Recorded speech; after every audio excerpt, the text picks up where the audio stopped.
know, and then that narrative I didn't. It's like he's going to do regular things with less expensive, you know, and there was an initial increase in the GDP if you look at it as a measure of success. Mm-hmm.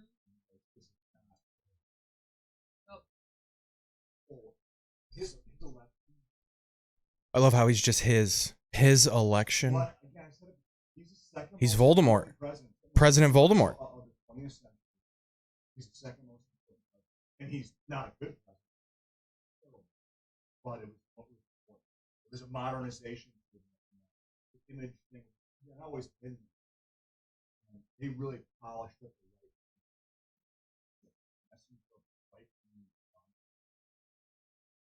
He was deemed an extremist. Like, ooh, he's an extremist. And now he's like deemed this sort of like fucking Central American policy. Horrific. Tens of thousands, of over hundreds of thousands.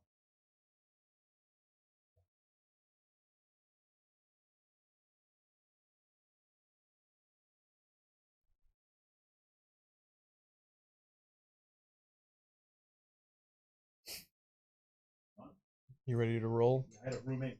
He was in like an airborne division. They landed literally like 5 miles from the Nicaragua border twice. Basically, just like showing that hey, we're going to invade. And they were just when they it was like this level of hundreds of scattered out. So there was no replacement.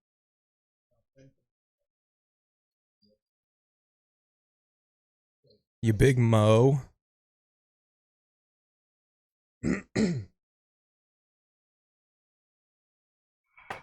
Water is like literally from heaven.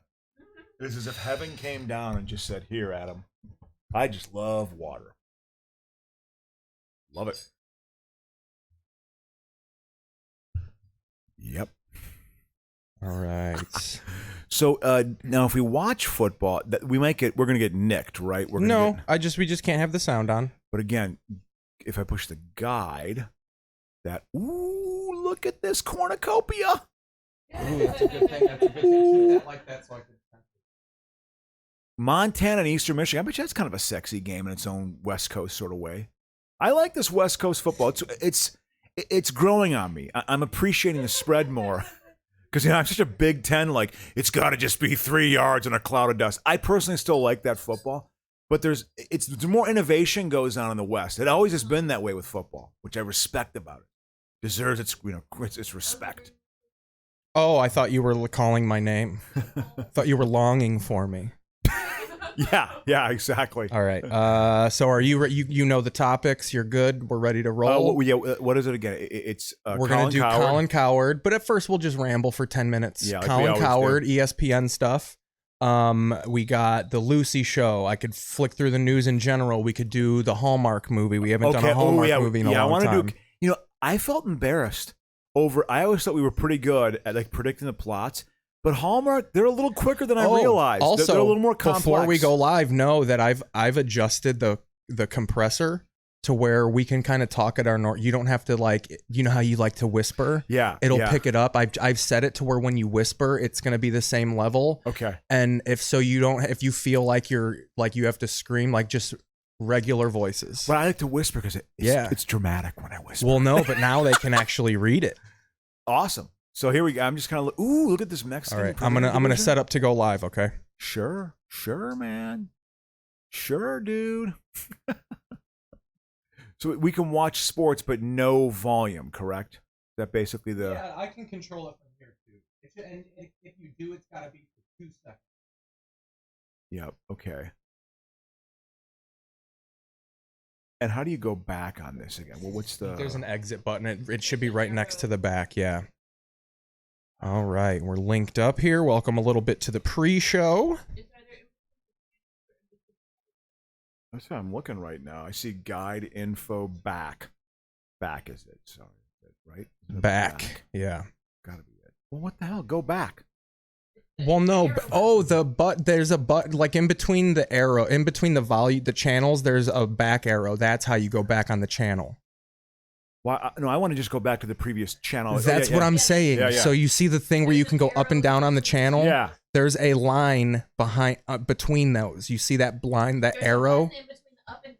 Oh, that one? No, that's not it either. Oh my God! I'm like an old man. Look at this. Here, let's see. Oh, that one. Oh, okay. Okay. That was embarrassing. We're live on YouTube. Hey, man. This is, you got to use someone else's remote control. It's always a bit daunting, when you do that. So, yeah. Is that what? Okay, we got the volume down on this. Okay, yeah. No, I feel prepared. Absolutely. It's the first time I've been high in a week, I think. So I'm going to be pretty fucked up, I think. Be pretty fucked up, dude.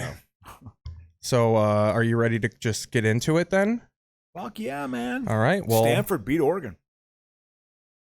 Is that? Oh yeah, the trees. Yeah, Oregon's ranked like number 2 or whatever the fuck, right? Yeah, because they beat Ohio State. All right. Well, let's get into this fucking song here. Yep.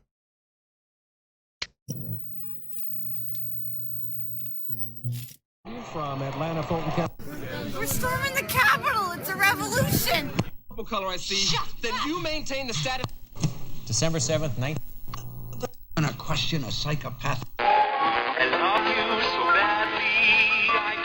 I got me.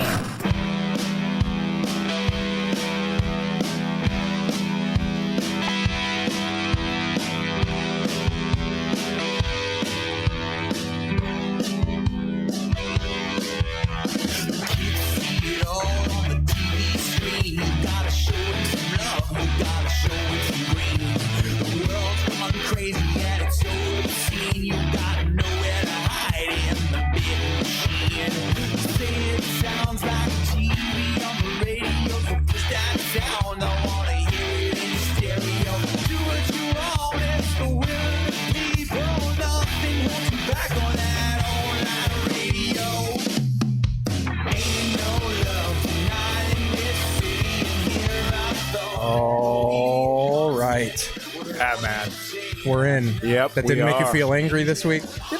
I'm just more contemplative, thinking about a certain college football program that I cheer for and how bad it truly is. You called it. You were like, "This is the death knell for the Wisconsin Badgers football team," and you know what? You might be right. Well, I mean, I don't know if it's This year, though. knell. This year, I'm saying. Yeah. This year, no, it's Welcome. ominous signs. Ominous, yeah. The Yes. tornado is on. The funnel cloud is on the horizon. Well, welcome in, everybody. This is Keith Paisl's podcast. I, of course, am Keith Paisel. I'm here with Adam Crocius. Hello. We're watching a little college ball here. That's why I'm talking about it, because this is Auburn is down 13-0 to LSU. It's later in the second half. They're driving. They're on the LSU like 26. An SEC team's down by 13. You're like, they could come back. There's some ability in there. They got some skill position. University of Wisconsin's down by 13. It is over.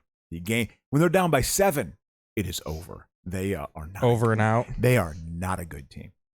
The quarterback got hospitalized. He got absolutely destroyed. I actually blame Chris that they weren't picking up the blitz. It's like, listen, coach, you have to put in the capacity. Oh, look at that moo-moo in that fucking. Look at that lady. LSU. Here we go. I always was I liked LSU and the SEC teams when I was young. Yeah, dude. It's purple. No one really goes with purple. Anytime. That's why even TCU's a crazy Christian school. You got to appreciate them for number one. They're frogs. They're the horned frogs. Yeah, exactly. That was this is a great play by their quarterback. Get rid of the ball. Oh, did you see that play? That was an amazing football play. You got to see this, man. It was totally a good play. This quarterback. Literally, look at that marching band just in sequence. You got to see this play. It's an amazing. They got to show it again. This thing's incredible. Literally, he goes from one sideline all the way to the other and avoids like 4 different guys and throws it at the last minute and throws a touchdown. That guy was reacting like someone just threw a good dice shot to him. Exactly. There look you at go. that lady. Yeah. This play is incredible because they almost had him a couple different times. They almost sacked him 2 or 3 times on this play. I'm telling you. This is one of the best plays I've seen in a long time. I'm hyping it up. That old lady in the purple shirt looks like she just took her false teeth out and spiked them on the ground. By old lady, I mean woman who's 10 years younger than me. That's what you mean. Well, older broad, I should say. That's southern age. It's that southern diet you had for a long time. They got to show this play again because this play is. I'm sure they're figuring it out just because it's such an amazing play that they're actually working on editing it right now. Here we go. Here's a play. I think it's pretty incredible. Dodged him. And watch it. Ducked and dodged. Oh, look at him huck it. Look at him stand. That's a good on the quarterback there. Dude, that quarterback was amazing. Did you see that play? Yeah. That was great, man. This is true. Look at this. He's going to get blasted. He just threw it up there and, touchdown. I mean, that's after a long run to gather yourself. I can't do that. Well, yeah, of course. I can't do that. You couldn't hike the ball. I couldn't. Well, yeah, that'd be tough. That would. To even think about it, to even raise your voice that high, to scream over that yell? crowd and have the aggression. Yeah, we could do it in this empty room. I know, but yeah, it's not. I mean, there's no way you're hiking a ball. As you know, my illustrious football career, I ran the plays in during 8th grade football. I was a DN tight end. That's a good combo. Well, because they were grooming me for like, here's his body type. This is what he could be if he played football more. But I didn't like getting yelled at. So they're like, if he puts on a little muscle, he can be our tight end. But if he gets fat, we're throwing him on the line. Yeah, and just there's edge rushing was in the late 70s. No, or late 80s. Come on, yeah, mid 80s. Exactly. Don't. It's actually mid 80s. It ain't late 80s. That's for sure. But that's almost there. You're thinking about the late 80s and the mid 80s. Yeah, it's crazy. That I'm telling you, that was an amazing play. I'm again, a Wisconsin quarterback could not keep a play alive for that long. That just wouldn't happen. This is against good competition too. Yeah. Anyway, I'm excited. Good, sturdy competition. So, as you know, we're going to be talking about watching TV, making fun of it, talking about the world and our lives through what is on television. We have Colin Cowherd stuff coming out. He's been a rascal. We got a rascal. We got I don't want to attack the man up top. We're gonna get into it deeper. No, I do. I'm not. I love it. The term's great. It's such an old man term. It's great. It's stool great. Pigeon. He's a stool pigeon. He's a stoolie. You think you want stoolie? That's a Barstool Sports listener now. Well, that also, but I think also a stoolie is a stool pigeon. It probably has dual meaning. It probably has two meanings. Well, it does have two meanings. We just laid out to it. Probably exactly. That means it has at least 3 or 4. This is the knowledge you get when you listen to our show, ladies and gentlemen. Street knowledge. So we got an I Love Lucy reboot to talk about. I have an episode of the Wonder Years just queued the fuck up. Of the new Wonder Years. Wonder Years. I heard it's been getting around on that. Hasn't it been getting berated? Its reviews well, have been pretty... not like berated, but it's. I look at it through the ratings. I don't really look at what are the people saying. So I mean, it could be the greatest thing ever. It's a little cheesy. Well, doesn't Fred Savage produce it? Oh, I'm sure they got him to direct it. I mean, he's one of the bigger cable television directors. Yeah. Ooh, that would Fred be Savage ultimate irony. Yeah, Fred Savage. Wow, I didn't realize that. I even said that as a joke to they got to get Savage to direct the pilot. Yeah, but they really fucking did. So what has he directed on cable? I didn't even know. He's a big It's Always Sunny in Philadelphia guy. Oh, that's a respected show. That's solid. Hey, you got Crow's seal of approval on that one. Hey, is that still produced? I don't even know if it's produced. Hey, I've seen. Yeah, it's still produced. I've seen 4 episodes of that show. I know exactly. I've never binge watched. But yeah, that's the show. We'll be back after a word from our sponsors. Yep. What happened? Absolutely. Hang on. I had it turned down still from the intro. Still working out the kinks. It's okay, and now, man. A word from our sponsors.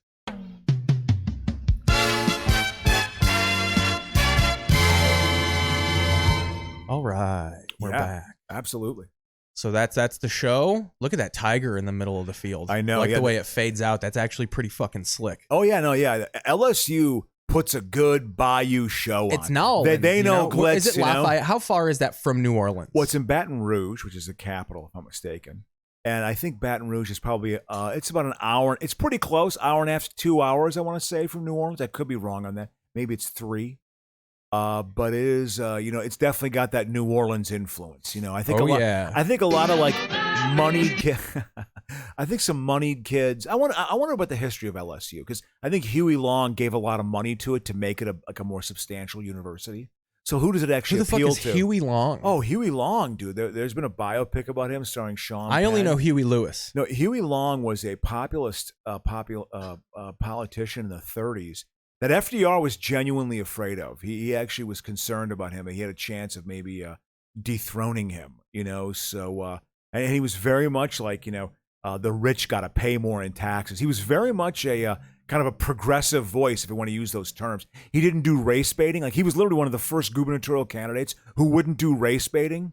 He very much like brought kind of Louisiana out of literally being like in a swamp state. This like is a what third you do. world nation. You talk about progressive politics while you're watching football in the Bayou Swamp. Well, it's LSU, because LSU, Huey Long, there's a connection there. I think he gave a lot of money to make it a more substantial university. Yeah. Like he also wanted probably different water fountains too. He that made was probably sure in his. Yeah, he made sure all kids got a book. They had the same kind of textbook at all, because they had horrific schools. What? Horrific schools. Well, yeah, it's all they can't bury it's all mush down there. They can't bury people fucking under the ground. It's got a rural bayou slavery history that's just like, the poor are not treated well down there. They don't have much of a voice anywhere. I mean, it is America. They really don't have it down there. So Huey Long kind of gave a voice for that, but he ended up getting assassinated. He got shot, actually, I think I want to say in the governor's office in 1938, 36 maybe. There was a biopic that Sean Penn starred as him. He was a firebrand, like a attorney, like a southern sort of like he was trying to do attorney. a McConaughey. Yeah, no, he was actually, and he had a voice. I mean, he was a pretty. Well, when you're performing a McConaughey level character, you got to give yourself a little bit of a voice. Well, it was Penn, not McConaughey, but McConaughey, yeah, it would have some of that influence. There's no doubt. But yeah, so that is the LSU Huey Long lecture for today, just to let you know. But LSU, James Carville went to LSU, and James Carville is I would say, he's more of a Democratic kind of populist, Southern Democratic populist. That's still, there's still a little bit of a voice. I mean, Clinton was that, obviously. Jimmy Carter was that. There's still a little bit of a voice, but that's all been pretty suppressed. So how do you want to get into this? Do you want to do channel surfing, or do you want to get into the ESPN Colin Cowherd stuff? Because it leads into the NFL. We could chat about the NFL a little bit. The Bears were finally national news this week. Let's put on we've had requests, I guess, Keith. That's the ESPN people like when we torture Colin Cowherd. Exactly. So I think it's a good thing for us to, maybe we can watch a little bit of the more. Yeah, no, let's pop it on. Let's pop it on. Right. I'm not emotionally invested in this LSU. So I saw the play. I'm going to set up the. That was a listless attempt to block it. A listless. I'm going to set up what we're doing here real quick. So, our big thing here on the show is that ESPN and FS1 and all of these 24-hour sports shows, they're basically like, they're lubing people's thoughts about what they should. They're trying to drive narratives to and I feel like they're just driving for content, and not only just for content, but I feel like they want to create narratives so their bullshit can be true. So they'll say something at the beginning of the year, plant some seed, and then they'll torture a team to actually do it. And then when either it doesn't happen or happens, they'll adjust based on that. And say, you see, point proven. Like they proved a point. They predicted this 3 months ago, right? Is that what it is? Or if they're wrong, they'll say that they'll try and make it seem like, oh, that didn't happen 2 months ago. We didn't say that. We didn't say Even though we have it recorded, we have you saying the words. That's hilarious. We didn't say to start every rookie quarterback. Well, that is a strange form of lying. Lying is pretty complex. That was the kind of tone of everything. Exactly. Of these rookies should start immediately. Yeah. These are the situations for these teams. Would be smart in this. Yep. I've thought that. And then they've all been playing terribly. They're like 1-9. I think the only win was Mac Jones against Zach Wilson. Oh, I think Tampa's going to go up and destroy New England this weekend. I think that's a distinct possibility. I think they're going to go up there and kick their ass. Kick their arse. And that's the most compelling game of the weekend. But yes, I think, and we've been requested to basically mock, critique, satirize, if you will, Colin Cowherd, who I never really watched him much. What little we watched last week, he's a clown. I don't respect him. What's her face? Old girl, Joy Taylor. Joy Taylor. She's solid. I was impressed by her. I was like, every point she made, I was like, no, she's spot on. Like she was with it. Good for her. Because that guy's a blowhard. And speaking as a person who likes to, spew out opinions before he thinks, that guy's a blowhard. Colin Cowherd, he's terrible. So I'm going to put up a video. This is Colin talking about where everybody should go, basically when he thought the rookies were going to start and get their first win, and just his general vibe of these rookie quarterbacks. And then we're going to go further down into the future as we go and see what he's saying today. Yeah. So let's flip over here. Hey, babe, can you go to the live stream and see how it's going? I like it. So I'm looking forward to it. I think this is a segment that we're stumbling onto that's pretty good. I think we got something here. So this is from May 20th, 2021. This is when Colin predicts the 5 first-round rookie quarterbacks will get their first start and Jim first Brewer? win. If Jim Brewer went into a time machine. Look at these different faces. So check this one out. You got that? He's forcing out the shit. Still working it out. It's feeling weird in his little tummy. I think he's just high or drunk. And then look at this one. Oh, he dropped it in the bowl finally, huh? Oh, okay. He dropped it in the bowl. Yeah, he's just. It's good. I don't like him. I don't know. I don't. But look at this face right here. Oh, he's still got another load to come out. He released the turd. Yeah. And then you ever see when it gives you an unexpected one when you're in mid talk and it kind of goes, ah! That's that face right there. Oh, it's terrible. And then that's him fucking, pretending like he didn't smell up the bathroom just a few minutes ago. Who's he talking to there? I don't know, but that's him talking about why these rookie quarterbacks are struggling. I want to hear what he has to say. I want to hear his. So this is predicting the first wins, and then we're going to go to another video. By the way, the past here. What's that background? Is that the Australian flag? Well, what is that back? I don't get it. Is it, No, that's just his logo. I mean, the colors, is it a Michigan thing, I guess? I don't know. So here we go. Here's Colin on when the rookie quarterbacks will start and win. Going to predict when they start and when they first win. All right, the Jags selected Trevor Lawrence with the first overall pick. Looking at the Jags schedule, when will Lawrence get his first start and his first win? His first start is week 1, and his first win is week 1. And here's the thing. I don't think I have the video up because it might not be on YouTube, but he pulls all his shows down, by the way. Like, he doesn't bank his full I think he knows it's because he's so completely full of shit all the time that he's I don't want to have a track record on here. Yeah. So that was obviously wrong. Let's fast forward a little bit. He yaps how does about he cover his tracks? How does he? I mean, he just pulls his shows down. He doesn't give you any. He puts up clips on YouTube and he pulls his full shows down. He doesn't. There's no evidence of him being completely wrong. Gone. So this is a weak defense, ball control, Urban and Trevor. Here we go. You know what? CJ told this week we were texting this week, and he made a good point. I think Urban Meyer is CJ Sullivan, by the way, very funny comedian. Exactly. I think that he would. He made a good point about. He thinks Urban Meyer, and I agree with him. Urban Meyer is such an asshole that he'll quit like a Bobby Petrino style. He wants that USC gig. Exactly, because USC is going to bring out a wheelbarrow filled with cash. A wheelbarrow filled with cash. I mean, they'll do something boring like bring Chip Kelly over from UCLA. No, Chip Kelly. I think Chip Kelly. They might have turned the corner over there. They're still a bit softish, but they're definitely getting the offense. I mean, his offense was revolutionary. I went to that Rose Bowl 10 years. It was amazing. Anyway, so here's Zach Wilson. Yeah, Zach Wilson, second overall. Here's the schedule: first start, first win. Look at him. God, I'm gonna be so wrong about this. He already knows.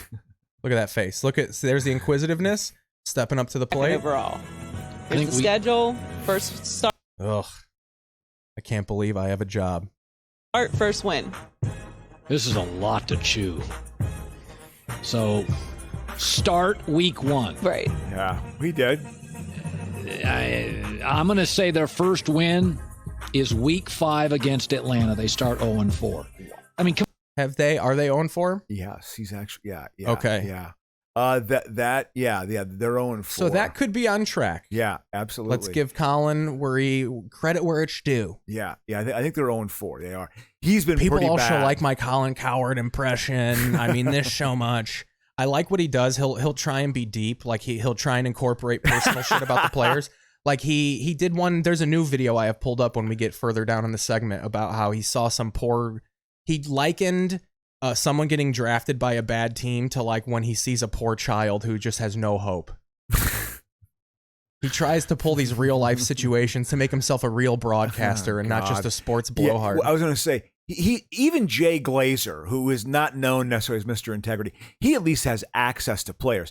He has no access to people. I mean, he correct? does. It's very limited. He does. He had the Mannings on his podcast. He actually is, I mean, fairly tuned in. I just think he's completely full of shit. Yeah. He throws some nugs. I didn't know that Zach Wilson's dad owns JetBlue. Oh, wow. He's like a little rich kid. Yeah, well, you know. A little rich kid. I imagine he's Mormon, correct? Because he went to BYU. Yeah. Oh, yeah, probably. Yeah, well, you know, well, the punky QB was Catholic. He was Catholic. Well, at that's BYU. how they made it seem like Zach Wilson was gonna, be overwhelmed by all the vag roaming around fucking New York City. Man, that would be to be a stud athlete in New York City. I don't know if there'd be much of a better life. I think that's pretty much like that. Being a stud athlete here would be cool too, but New York would be pretty fucking amazing. To be a great athlete in New York, it would be a fun time. At least it was. I don't know about now. But anyway, okay, yeah, let's go through more of this. Yeah. Come on, Robert Saleh going up against Belichick. All right, Vrabel. let's see when he's got. We're going to the next player. Yeah, Denver's actually, something? They play the Ravens this week. That'll be an interesting game. They beat Atlanta in London. All right, the Niners traded up to take Trey Lance, 3rd overall. Here's the schedule. First start, first win.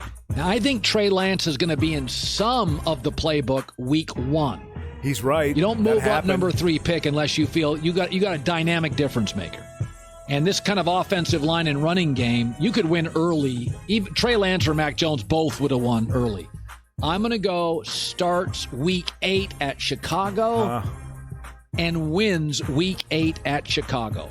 I think you're looking at a Super Bowl. That is so off. That actually, and now you got Fields versus Trey Lance. Yeah, no, it's I mean, because Garoppolo's actually played relatively well, but they put in Lance a few times. I think they ran him a few times. He gained a couple first downs. Like, I think he's made some plays. I don't know how many passes he's completed, but I think he's had a little bit of an impact. So it's interesting but they're integrating him, and it seems to be going well. But the Fields integration process seems to be another story. We'll see. It's only been one game. Roster. I think the running game, remember, the Niners loaded up on their running back, Trey Sermon. So he's not far off on that. No, he seems to be. Man, he loves that picture of fucking Trevor Lawrence. I know. I don't like that hair. Maybe his great. What, Trevor's hair? Yeah, I don't know. He's famous for it. It's just his whole like locks of Samson. I don't know. So yeah, let's hear more. Let's see what he is. The Bears took Justin Fields at 11. Here's their schedule. First start, first win. This is the hardest one for me. So week 1, he's going to start. Andy Dalton wow. Last 3 years, wrong. 11 and 22. But he played. Matt Nagy and Ryan Pace got to win games. And I also think Justin Fields does physically what Andy Dalton can't, and it's going to pop in camp. It's going to pop in preseason. It's going to pop. He likes saying pop. He likes saying those are the Collins go-tos. He likes saying pop, and he likes saying move off. They need to move off this guy. They need like Trey instead of saying like move. They need to move. They need to move off Tua right now. He's like coined the phrase move off. Okay. Okay. And Justin Fields played a lot of college games. Yeah. He's ready to play. When you come out of Ohio State and you've played 30 games, you're ready to play in the NFL. Chase Young week 1. Let's go. I believe in his athletic ability. I'm not doubting that one bit, obviously. But the fact is, when he was like, "Oh, the speed of the game isn't that bad," that was a preseason game.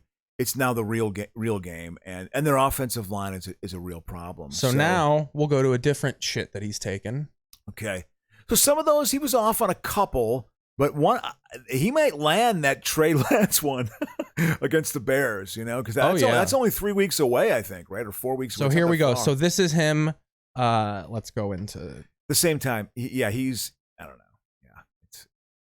He's got a career, I guess we can't judge him, right?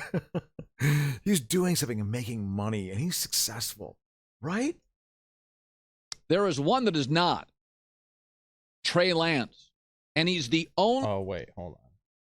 All right. A lot of rookie quarterbacks are playing. Now, I remind you, just a few moments ago, he was telling you about how they're two of them needed to start, the Jags and the Jets. That was his argument. They're on terrible teams. Who else are they going to go to? Yeah. He was raving about how ready Justin Fields was. Yes. And then now let's see what Colin's saying about the rookie quarterbacks. About Mac Jones, yeah. There is one that is not. Trey Lance. And he's the only rookie quarterback everybody still loves. I'm hearing people snipe at Zach Wilson, Justin Fields, Trevor Lawrence, Mac Jones. Woo! Last weekend was bad. It was embarrassing. That's his inflections. Oh, bad. Okay. Yeah, yes. Jones. Woo! Last weekend was bad. It was embarrassing. Oh, and I gotta get that as a drop. The one quarterback, the rookie that we're all like, woo! Trey Lance. Touchdown pass, touchdown. Nobody's wooing over Trey Lance. I mean, I think it's he's just the only one that he hasn't been, because they're winning also. Well, that's my thing. San Francisco's winning, That's my thing about this too, is that like they're 2-1, he's making it seem like they're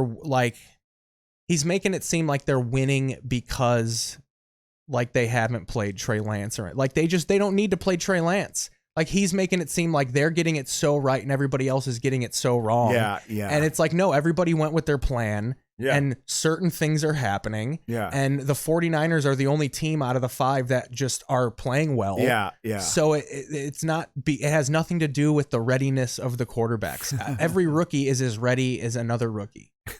Trey Lance can't throw a spiral. Yeah. Yeah. Yeah. It run, is. Yeah. He's not playing. Kyle Shanahan talked about, we don't have a quarterback controversy. This is something I think is important, even in my career, and perhaps yours. Ugly losses leave shrapnel. They don't That's him getting poetic. Yep. I'm getting poetic. You can apply that to Bucky. just end when the game ends. People talk about him. They stew about him. They get embedded in your head. You start doubting let's teammates. get into Justin Coordinator Fields. has got to go. Joe Douglas, how many years do you get with this offensive line? No Owners offensive all line, say sorry. they're patient. In the history of the league, there's never been a single patient NFL owner. Oh, my bad. There is one. The Packers, because they don't actually have So now it's his narrative is these guys, they're going to get their coaches fired. These quarterbacks, what we told everybody to do at the beginning of the season to start their rookies. Yeah. It's going to get them fired. Yeah. So just like changing your, it's just such a one. Playing a rookie and having him unravel. I want to make a point about him. This is all based on, again, the cliche prisoner of the moment.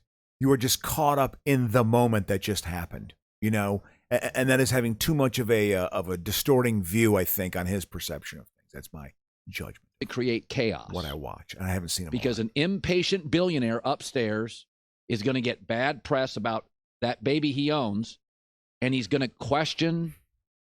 All these billionaires have one thing in common: egos. And they all traffic children across the country for sex. And they don't like to be embarrassed. And the Jets just got shut out. And Trevor Lawrence, is throwing bad picks. And Justin Fields. And, oh, my God, my coach. And it tears at the fabric of the building. Yeah. How do you think that flight home was for the Jets last week? Probably pretty sick, dude. First class. Yeah, you probably had some shrimp, a steak, maybe. Zach Wilson probably got tugged out in the fucking bathroom by a flight attendant. Yeah.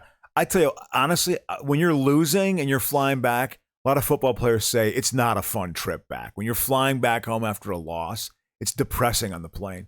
Unlike the Cubs in 1984 when they flew to San Diego when they were up 2-0, I guess they all got completely shit-faced on the flight. They're like, we're going to win this series against the Padres. They dominated those first 2 games. And Eckersley, I guess all of them were getting drunk. They were shithouse on the flight out there.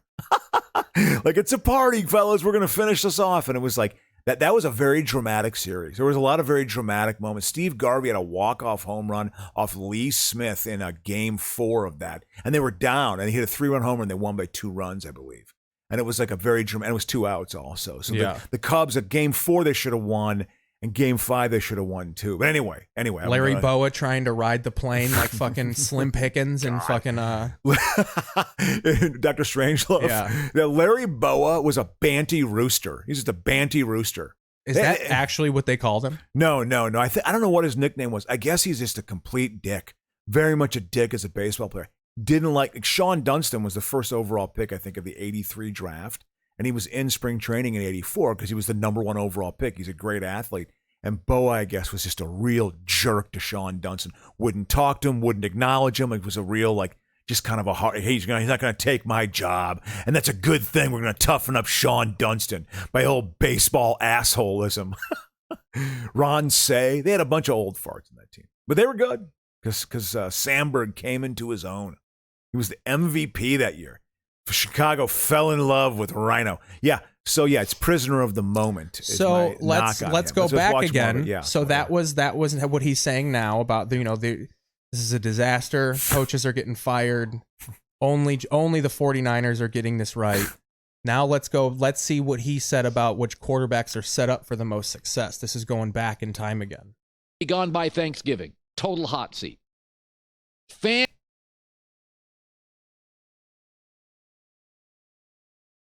Oh, there we go. Look at that face. Look at his face. Let's start with this. We all know, or at least we all should be smart enough to know, that life isn't even. If I grew up with a lot of money, I didn't. But let's say I didn't. He let that slip. Actually, relative to probably a lot of people, I got a feeling you did, actually. Relative to... I mean, he grew up in the Northwest. Yeah, I imagine he had a white middle-class family in the 70s and 80s. Grew up with a lot of money. And Joy grew up with none. And the poor bitch sitting across from me. I mean, look at her. I think her town was named after an animal or something. Akron. Turtle Creek, turtle shit, whatever. My brothers and sisters went to Pish Stream, Pennsylvania, whatever. Ivy League schools. And my parents were always there for me. And let's say Joy's weren't. It's all hypothetical. Fucking going at Joy. It's all hypothetical. Here. Yeah, he's getting into it's all hypothetical. Yeah. He's trying to prove a point. I try and grab Joy's ass every morning. I'm glad she's getting her own show because, she was like, okay, in order to get my own show, I got to deal with this blowhard for a couple years. How long were they paired together? They're still paired together. Well, I thought it's only Fridays. Oh, but she does have her first kind of independent show. Well, good for her. Good for her. I would have a huge advantage. Now, that doesn't mean by 45, 50 years old, she couldn't be a much happier person. But in your early 20s, I would probably have a lot more stability in my life. Right? What is this like? Every time I listen to him, I'm like, where are you going with this? Yeah. It's for somebody that didn't have some of the things I had. Again, it's a hypothetical, not saying I did. I know. You've said that 3 times. That has been a step. Twice, okay, I'll give it to you. 3 times, you're out. He said it so much to where it's just like, okay, you think Joy's a whore. You grew up rich. Yeah, and Joy, and she was poor, but, I think this weird sort of like... Backs are different. I'm sensitive, white, she wasn't... I mean, her brother was an NFL football player. I'm sure they weren't rich. Of course From when not. she was like 16 on, they were set. Up on them after like 16 starts. She's smart. Right? It's not like life, where you can get a divorce and start over, or you can have bad parents and turn out to have a good life. Stuff takes time, but in pro sports, especially quarterbacks, we don't give you a lot of that. So I don't. Maybe I'm still too old school. I don't. I mean, that's part of being a quarterback. You're going to get the pressure, but I think you're given some time to develop. I think you're given some time. The Vikings, of course, gave Christian Ponder a season too long. 2. I'm sorry, 2. He played for them for 4 years. Yeah, I was going to say I was going to go with 6. He was there for 11, 12, 13, and 14, I believe. He was a disaster of a quarterback. And he played, I mean, if they wouldn't have had Adrian Peterson, Keith, I'm not lying, they would have been 4-12 to 2-14 for 3 or 4 straight years. Because he was that bad of a quarterback. Like when you truly have bad quarterback play, my point is, you got to let him develop. That I'm countering Colin Cowherd. Maybe I'm sounding like him. Context is really important. Fans, you are great at passion. You often get in fights in games. You care so much. That's not. Bunch of white trash lowering themselves. Hypothetically, the lowest life forms on Earth. We realize that you have 3 illegitimate children, and you spend all of your savings on your season tickets. I mean, it's just not good, obviously, but passion's what you're good at. What you're really bad at, and you got to own this, is context. You're absolutely sure when your young quarterback wins, he's great. And if No, you are. No, I don't. Well, yeah, a lot of fans are morons, obviously. You're not going out on a limb with that one. I think we all know that. You're not saying anything new. Yeah, he's making this seem like it's actually like a discovery or something. I mean, the chafed nipples in winter could fucking show you that. Yeah. Yeah, I want to hear more of his nonsense. Another guy doesn't, he's bad. Context. What do they have as a coach, a GM, an O-line? So I looked at the Okay, passing grades I give this you week. a little bit on that. But I think there are fans. I know I'm aware of that. Now, maybe I definitely hit the panic button too soon sometimes. But yeah, I'm a pretty smart, I think, educated fan. I know what I'm talking about. And for all the young quarterbacks. Relative to most fans. You just through shitting on Colin, got defensive. That's pretty great. Well, yeah, because what he's saying about fans, I take that personal a little bit because I'm a fan, but I've played the sport some, at least. I've been to a couple basketball camps. I've been to a couple baseball camps. I played some organized I went sports. to the Len Bias camp, soon to be renamed Len Bias basketball camp. I wasn't a good athlete. I was not a good athlete, but I played. I had a heart. I went out there. And I have a little bit of knowledge, That's what was playing when you were up. So don't insult me by saying I can't put something into quote unquote context. I don't know if context is the right word. I think there's a different word. I can't come up with it right now, but I'm not buying his use of the word context. So let's hear more. Mac Jones was the best. Zach Wilson was second. Justin Fields third. Trevor Lawrence fourth. And Trey Lance was last.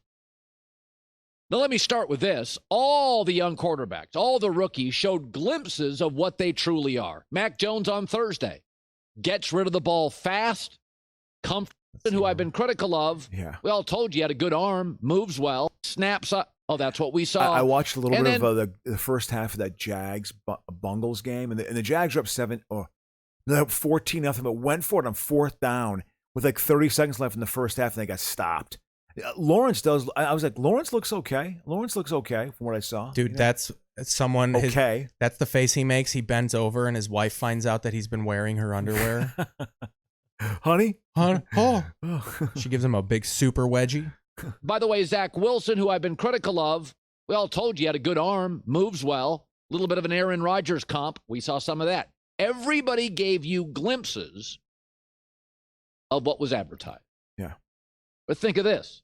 Two of them, Trey Lance, Mac Jones, have big-time coaches. Two of them, Zach Wilson, Trevor Lawrence, have rookie coaches. One of them, Justin Fields, has a coach who, if he doesn't win early, could be gone by Thanksgiving. Total hot seat. Do you think that's a good chance? Could Nagy be gone, you think? No, he's talking Ryan Day at Ohio State. Oh, I thought he was talking about... or maybe he might be talking about I think he's Nagy. talking... No, he's talking about Nagy. We're going to yell, Yeah. my guy is the guy. That's what he says. Go back. You'll see My it. guy is better. He was talking about Nagy. Rookie coaches. Yeah, here you go. Yeah. Two of them, Zach Wilson, Trevor Lawrence, have rookie coaches. Yeah. One of them, Justin Fields, has a coach who, if he doesn't win early, could be gone by Thanksgiving. So he's saying Total that hot Nagy seat. could be gone. He's truly on the hot seat. Do you think he is? Now. Do you think that Nagy's on the hot seat? Correct? Now. Yeah. But this is Well, another... what year is it of him coaching? What year is this for him? Fourth. Oh, yeah. Yeah. There has to be a certain consistency of results by then. Yeah, you have But to this have is it. where Yeah. the media is out of touch with the Bears in general. I think they were assuming this is before the Week 3 game. I don't think Nagy was in a hot seat. All they did all offseason was talk about how confident they were in the coaching staff and how they had glue and camaraderie and we believe in Matt. And they haven't lost the locker room. And they used a 6-game losing streak to talk about how, you need to lose 6 straight so you can win 6 straight. Yeah. And get the boys back up. So I don't think he was on any sort of fucking hot seat.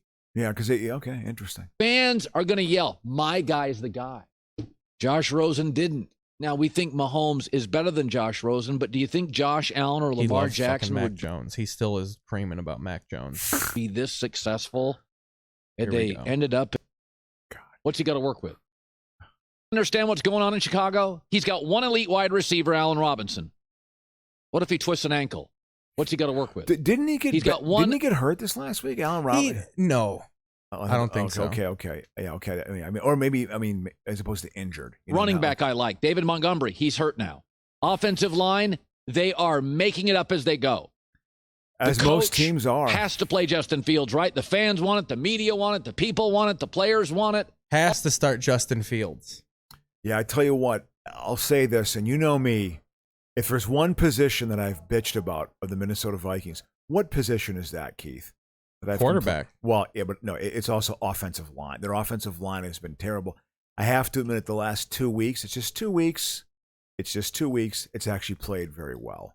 Now they haven't this weekend. Now, So Seattle's got a shitty defense, but the offensive line has played better. This game will be an interesting test because Cleveland's actually a decent watched team. a lot of film, but it's you at watched home. their preparation. I said, but it's so funny how, and ESPN was doing this more than Colin. How, especially with Fields. Yeah. Oh my God, you start him immediately. They got everybody hyped up. The media specifically. Yeah. Got me hype about start this fucking guy. Oh, I was on board. And I still think it, but then week 3 happens, and now everyone on ESPN. I just don't understand I don't know why you risk injuring this guy. I think you start Andy Dalton the rest of the way. He's clearly the fucking guy who can manage prisoner the of the offense. moment. It's prisoner of the moment. I mean, the fact is, well, and they also want Andy Dalton to start so they could redo the story about how Fields should start.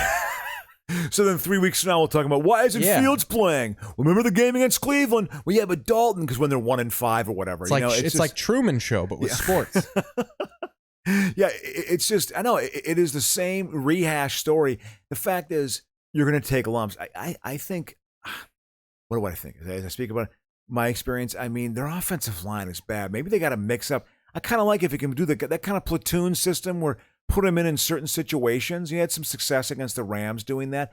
Lance, they've done it that way. That seems to be a decent way to integrate his skills and talents. Let's hear to why get him a little more confidence, I guess. I mean, but their line is so bad that I don't.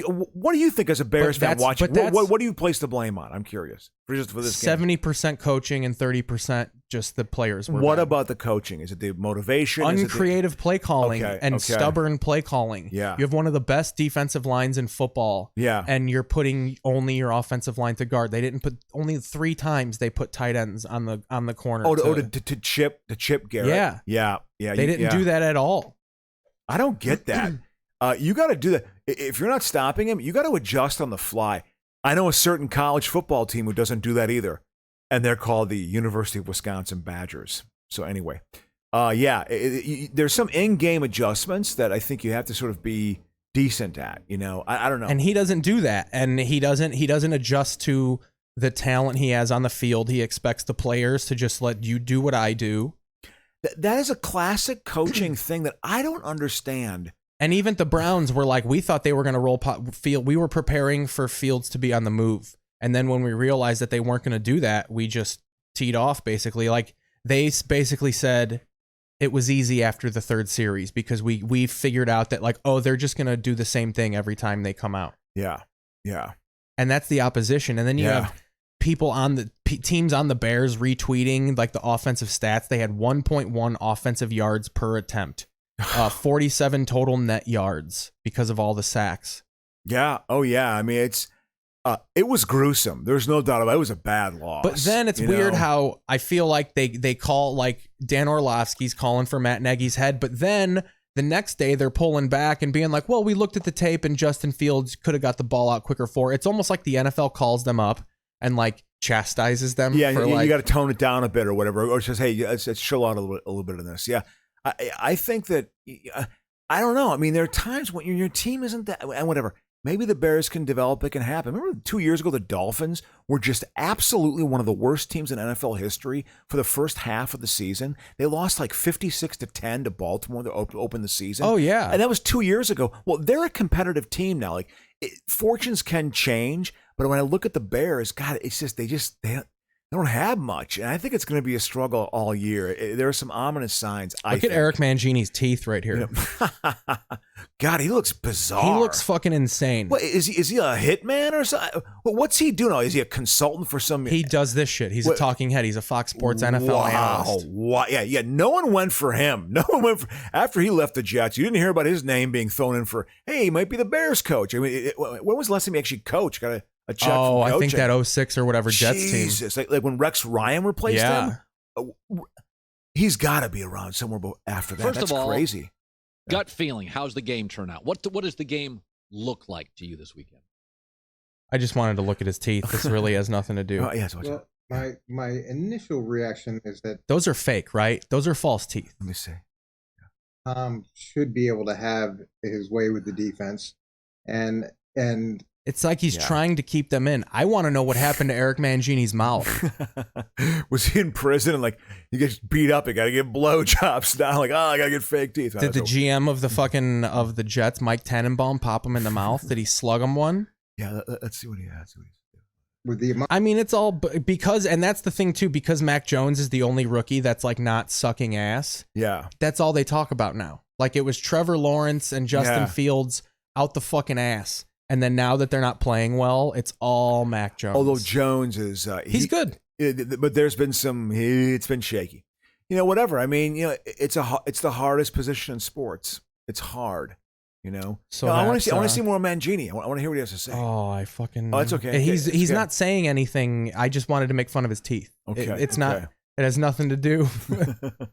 Well, yeah, I want to hear because I thought they had they were talking about the prediction for the Buccaneers. Well, we don't care about that here. We don't care about that here. Well, did you bet the game? Of the weekend. That's the game of the weekend. I think that's the biggest matchup. I would say.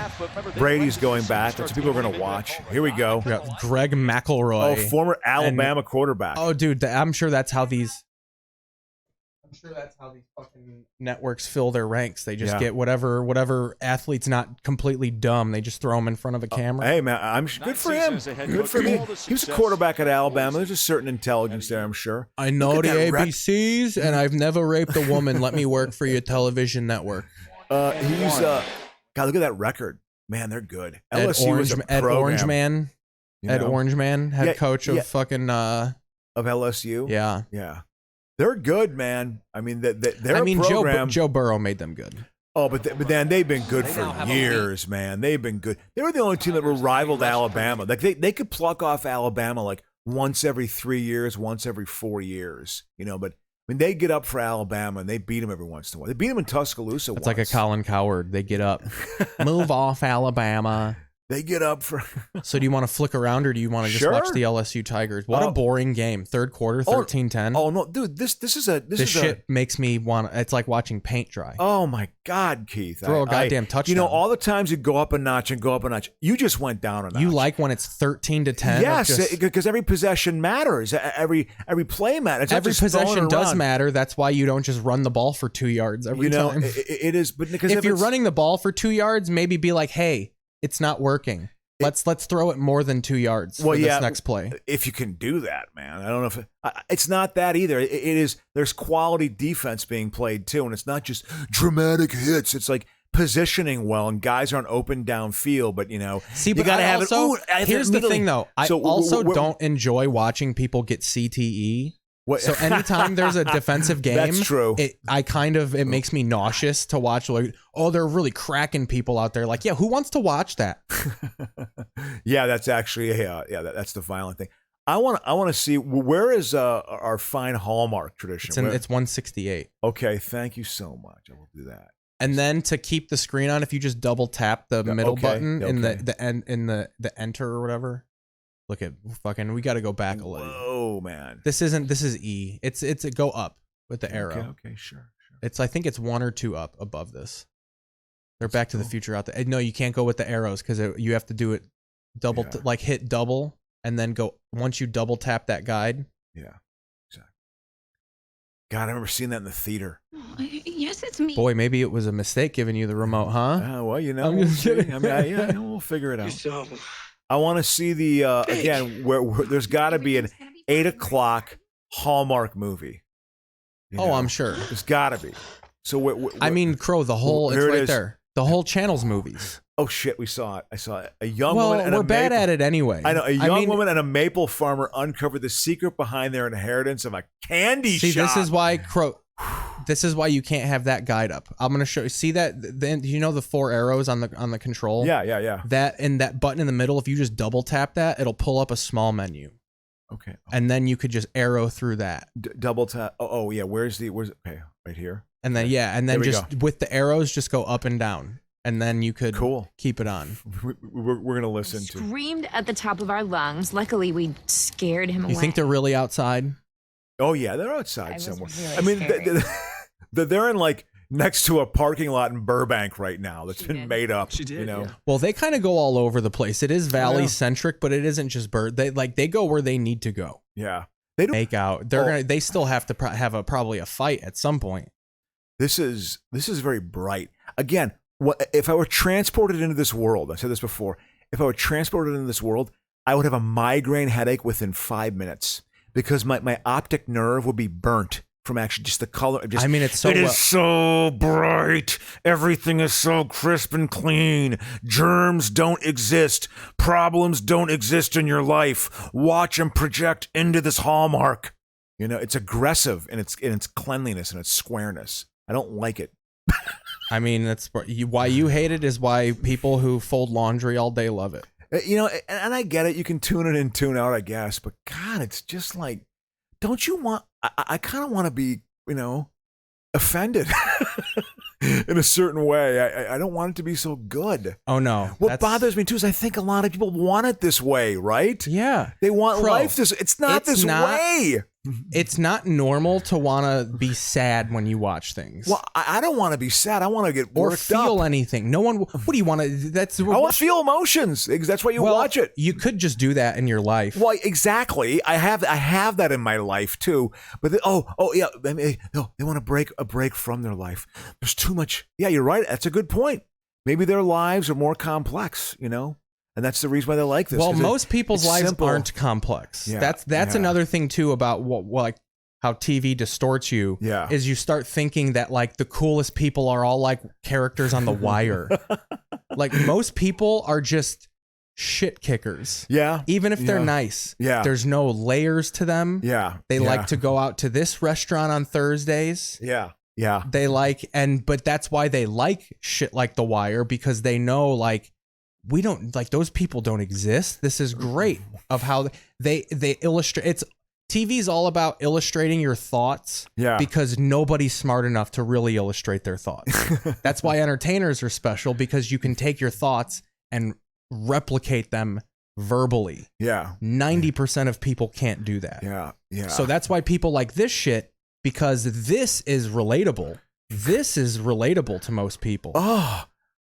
And again, what makes it relatable, you think? They work at candy stores. They own homes. Their problems are, do I have a good boy? It's very simple. Happiness, not happy. Do I have the job? Do I not have the job? Does he like me? Does he not like me? That's all most people want. Yeah. They don't want the stress of anything else. But don't you think that that's kind of a whitewashing of reality? No, it is reality. I think a lot of people... They don't even know what they're feeling or what they're thinking. So it's just impulses that they're just reacting to. I think they're confused by it and they like the simplicity of this. What's the token say? What's a token say? I mean, he just probably he's trustworthy. Yeah. Okay. His name is not Lamont Butts. That's not his name.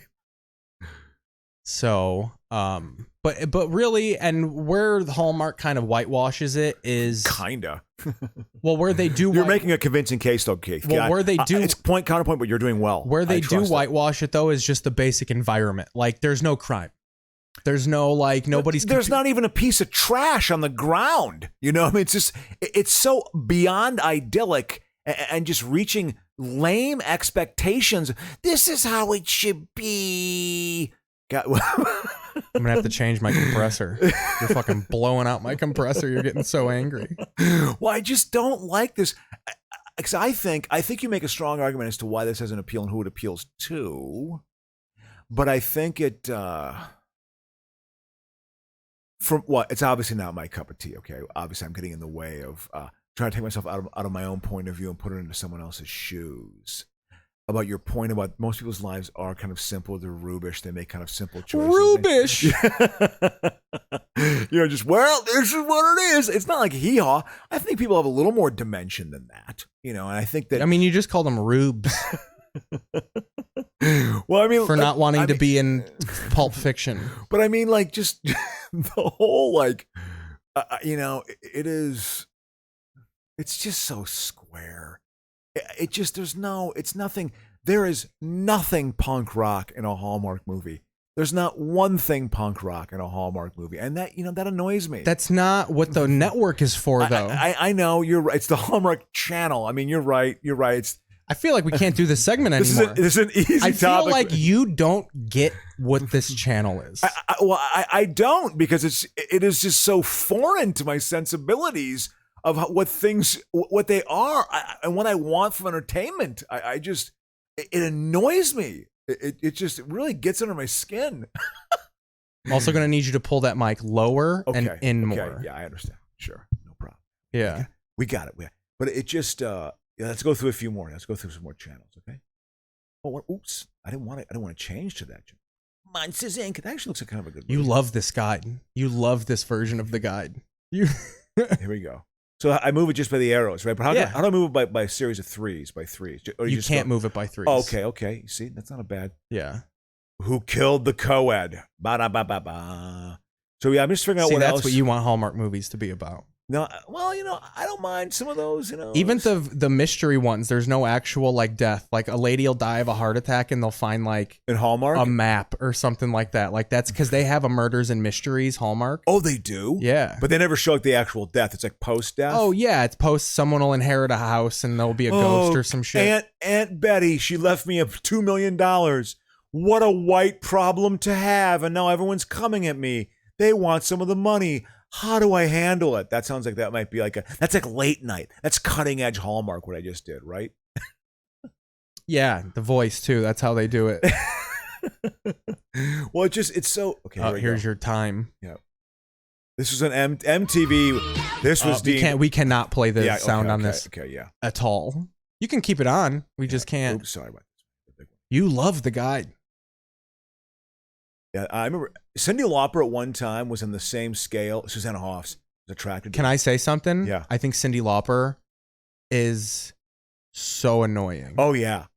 And she was... And awful. I saw her open for Rod Stewart, and I think she's retarded. I think she's literally mentally retarded. She was totally... Well, that's my line. I will walk like an Egyptian, Susanna Hoffs. Oh, talking about my 80s bone. That was deemed like almost ethnic hot or something of that time. Susanna Hoffs? Yeah, absolutely, but Cyndi Lauper at one time was almost on par with Madonna. That's how big Cyndi Lauper was. I don't know if you can believe. The fuck is Michael Steele? No, that's Michelle Steele. This is the band The Bangles. Oh. God damn it with their music. I know we can't do it. Well, CNN that's the thing with these documentaries. We know about what happened in the 80s. You just want to play the songs. Just bring MTV back, for Christ's sakes. Yeah, when did MTV... do you have any recollection of MTV actually being music TV? That offends me. I mean, no, but yes. Of music videos being on MTV, right? Well, when did it end? When did 2012? It end? Is that when it ended? Like the music part of it ended? I thought it was before that time. You see, because when I was younger, it was all music videos. And there wasn't like when they started doing reality TV shows and like remote control, the beginning of Sandler, it was like that was a shift. No, I was in the 90s, MTV was like 70% music videos, and then they would have certain shows sprayed throughout. Okay, yeah, exactly. Because it was almost all music, like from like 81 to about 87. It was music. They didn't get into like real programming at all. Yeah, or a little bit. It stayed like that, and then like they got the MTV Beach House every summer. They would do extended. But what really changed it was shit like Beavis and Butthead and Daria and stuff like that. Beavis and Butthead was like that is still it's one of my top 5 comedic shows of all time. I would think you would hate the simplicity. Like you would think that retards watch Beavis and Butthead. I loved Beavis and Butthead. It was hysterical. Oh, it was a complete parody. It was a complete mock of just. You see, Madonna was literally on, but you could tell she was sexier. You could tell. You know what I mean? Like. She was certainly sexier than Cyndi Lauper. So much more annoying, Who, Madonna? Oh my God, with her fake European accent and shit. She turned into, I don't know what, the fame just, her mind got warped. Truth or Dare, that was a very cutting edge movie when I was in college. My girlfriend, Amanda Ripp, she was very into that movie. It was like a very cutting edge movie. Like, oh, I just loved it. And it was very open, I want to rule the world. That's her line here. I want to rule the world. Your dreams, what's left? To rule the world. Ooh, I remember Ooh. watching that. To own a sex trafficking ring. American Bandstand was like, it still was relevant at that time. Like if you got on American Bandstand, that was like a breakthrough with music, even in the mid 80s. And it seems so old to me. Yeah, Wannabes. They're all my age. Now these are all women. And by rule era. the world, she meant be the most annoying person on planet Earth. And she achieved that. I mean, look, again, the modernization of the pop star. My sister was 4 years old and loved Madonna. Yeah. So, it transcended. Absolutely. Yeah, no, she was Betty Friedan. Yeah, what'd she have to say about it? She was a drip. She was in a... She is herself. She is sexual, but she's strong. She's an individual woman. Madonna. Betty Friedan loved her. Exactly. What did your mom think of Madonna? I think she was a bit confused by it because I think the sexualization was a little bit... My mom was down the intellectual path of the feminist thing. That was more of her pull. I asked her a few times, like, what do you think about Madonna? And she didn't really have very strong... honestly, I don't think she even really thought about it because I think she was maybe so preoccupied with the difficulties of her own life that I don't think she could pay attention. She had the cancer and everything. Well, yeah. Yeah, then there was that, actually. But yeah, I remember watching this. This was the MTV Music Awards. And my buddy Jason Cornell, one of my first friends, and was like, she was on drugs doing this. Let's do some news to close out the first half. Like it was very like this was like because she's high, her eyes. Because this is 84 MTV Music Awards. This was like a real like sexual thing she did. She was playing crawl on a stage. Absolutely, that was deemed what a fucking lame time. But wearing like a wedding dress. Like, whoa, this is like a virgin, like who's singing like a virgin but being very sexual. I wonder what caused that. Because it's very titillating. It's not titillating at all. Well, I mean, not now. I mean, yeah, but at the time, it was deemed like, whoa, this is. I mean, I've watched a horse fuck a man, so I know exactly. Yeah, and look how great the world has turned out. No, but it. So yeah, no, yeah. Well, what are your thoughts about that, though? I want to hear more about your opinions. About Madonna. Yeah, Madonna and that era of Madonna. I hate her music. I think she's annoying. You don't like Lucky Star? No, There's something catchy about that. Dude, I don't like pop music. Yeah. Some of it I like. Yeah. It's got to have a guitar in it. Yeah. If you're just bopping around to a dance track, I can't respect it. I can't respect it. That was anytime someone defends a pop star by saying, well, they dance well. So do the dancers. Yeah. Go dance. Yeah. That person is the face. There's a reason why there's a reason why. Yeah, absolutely. You're right. Well, now the faces weigh 580 pounds. Well, I don't know what's going on.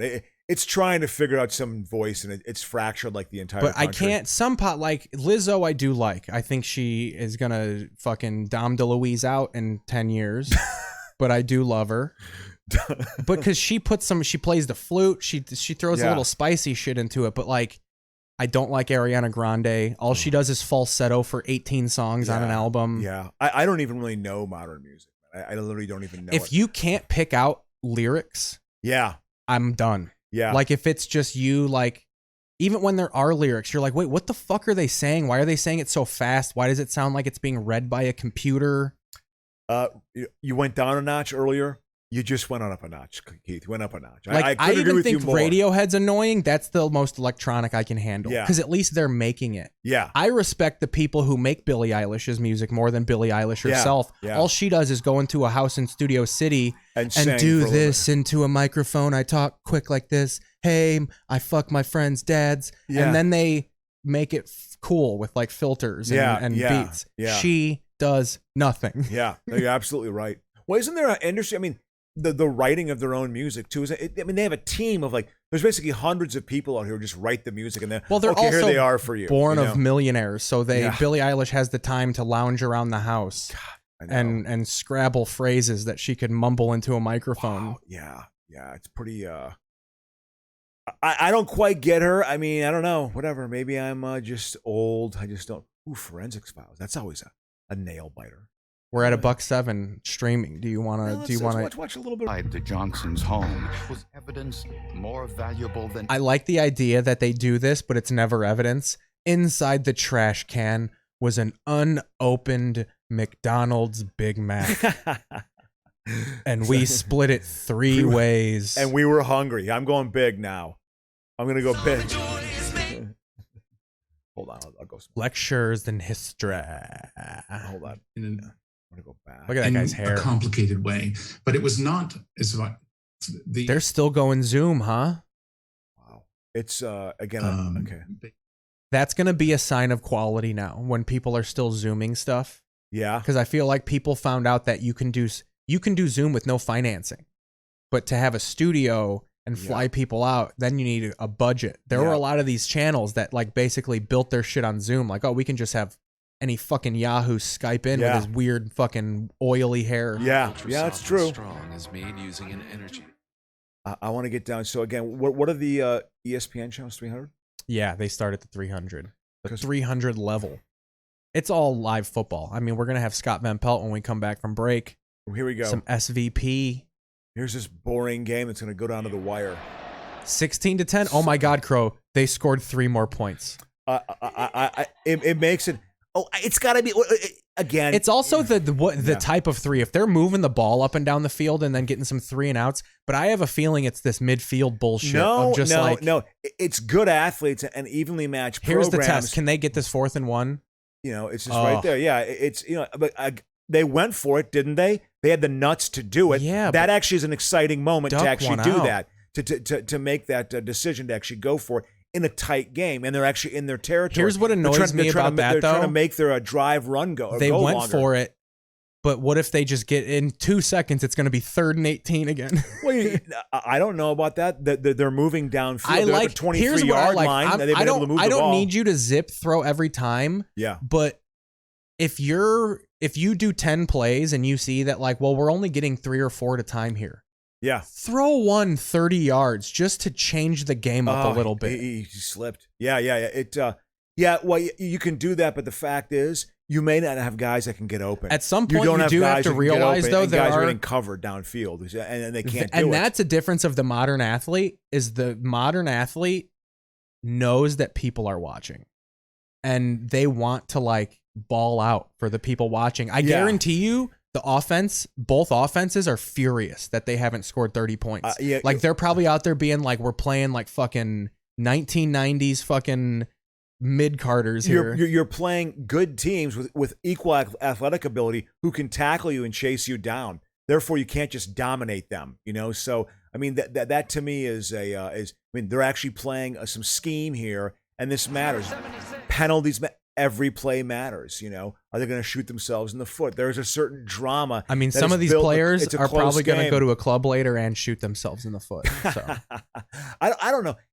I wonder. I can tell you, I feel like the real height of that was like the 80s and the 90s. I think it probably still happens with these man-childs, but it's just, I don't know if it's as frequent as it used to be. It still happens. It does still happen.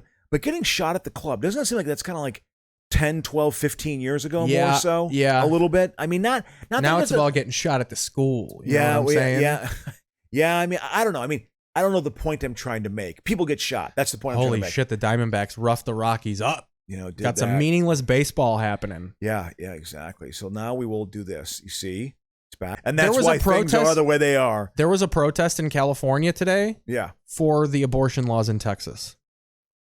Imagine that. Yeah. Californians thinking they can change. Go to Texas. Don't clog up traffic downtown. Yeah, I know, exactly.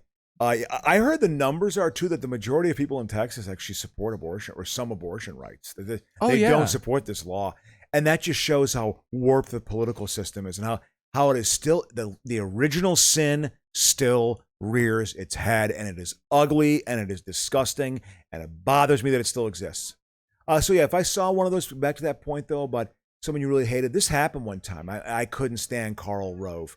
You met Karl Rove? No. Well, I think I did. Here's what happened. I think I did. You probably treated a stranger like ass. No. Here's what happened. I was working at J.P. Morgan Chase, and my boss wanted to go out for lunch. Brag. She wanted. Yeah. What a great job that was. It was awful. Couldn't stand it. And I was. My boss took us out to eat with 2 friends of mine, with 2 coworkers. So it was the 4 of us going to get lunch. And it was when Fitzgerald was the federal investigator for the federal district court of Chicago, and he was doing some. I know.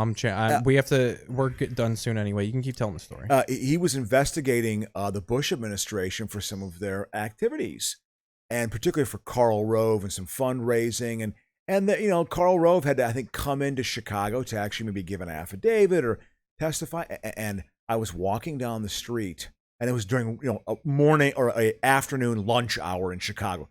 There's thousands of people. It's teeming with activity, And I saw this guy walk out of a hotel, and I walked right past him, but his hair was all messed up, and he had the same build, same glasses, and he had this smug smile on his face as he was looking up in the air, up at the sky. And I just, and I think it was Karl Rove, but and I always made my promise, if I ever saw Karl Rove, I'd punch him in the face. I made that promise to myself. But I was with 3 coworkers, and I was like, I can't do that with my coworkers. I can't do that. But if I made the promise, because I detest Karl Rove so much. I can't stand, and he's in this too. Like it's all hands on deck for this movement that's going on right now with Trumpism. All hands on deck, and he's very much a master of the right wing playbook. He obviously the whole flip flop thing. He taught George Bush how to be evil. Well, yeah, absolutely. George Bush was just a fun drunk baseball owner before fucking Karl Rove got to him. And he just, but he's got those numbers down, and so I'm sure he's part of the whole crew that came up with Roger Ailes and Roger Stone. And where Lee Atwater learned at their foot.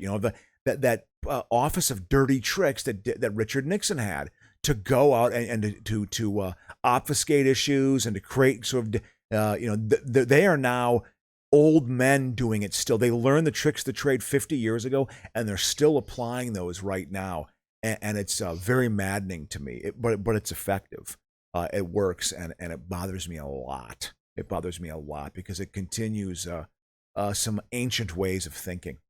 So anyway, what are we watching now? Well, I have to charge my battery. My battery died. So yeah, we're at an hour and 20 minutes. Yep. Let's cycle down the first half. Let's cycle down the first half. And then, we're going to change batteries. We'll be back after a word from our sponsor.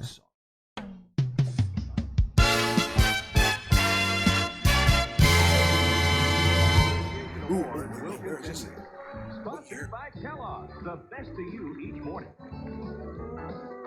And the new Chevy S-Series line of trucks. So new from the inside out, everything else is history.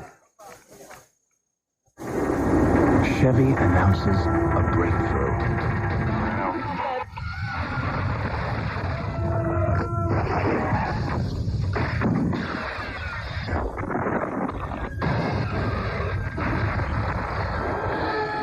Introducing the 94 Chevy S-Series Extended Cab, so new from the inside out. Everything else is history.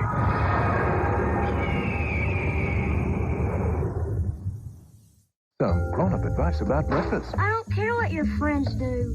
Eat. What's your hurry? You're not leaving this house. For all you adults who rush out without breakfast, why not try something new? 2 words. Blueberry. The delicious taste of Kellogg's Blueberry Pop-Tarts. Blueberries are our friends. Loaded with luscious blueberry flavor in every bite. It's right. Time to learn. They weren't kidding. They're good. Kellogg's Blueberry Pop-Tarts. Real good, real fast. Like that. Someday you'll thank me.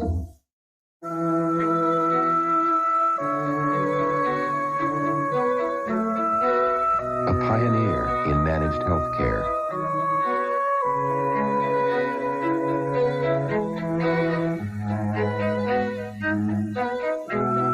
A major resource to help fund your child's education. Peace of mind. It comes with every piece of the rock.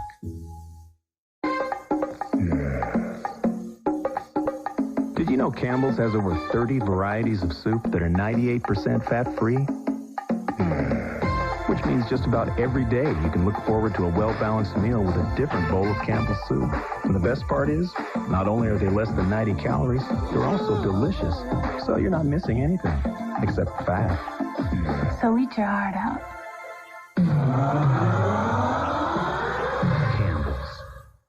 Here are tonight's winning numbers in the Premier Party giveaway. Match and win. A second prize, a first prize, or the $1 million grand prize. Play tomorrow on In the Heat of the Night. If you know someone who's caring for a person with AIDS, why not volunteer to fill in for a few hours and give the caregiver a much-needed break? On October 15th, Jed Clampett may be the world's newest billionaire. Absolutely. But he's still an average concerned parent who wants to do right by his family. Ellie Mae clamped it. He was fixing to bite my hand. But it's not easy in a town like Beverly Hills. It's mine. 20th Century Fox presents Jet. Hey! Good assault! That's real nice. This here's what I carry. Jethro. I finally figured this game out, Spanky. Granny. Ellie Mae. It's Wes. Mr. Drysdale.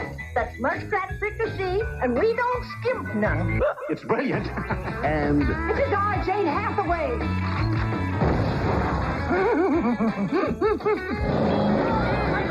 from the director of Wayne's World comes the story of a family. There's a fresh tail in the road. Road kill stew sounds mighty good right now. Unlike any other. I'm sure there's enough for us all. Oh. The Beverly Hillbillies. Watch your ass, Danny. Rated PG. Starts Friday, October 15th at theaters everywhere. What like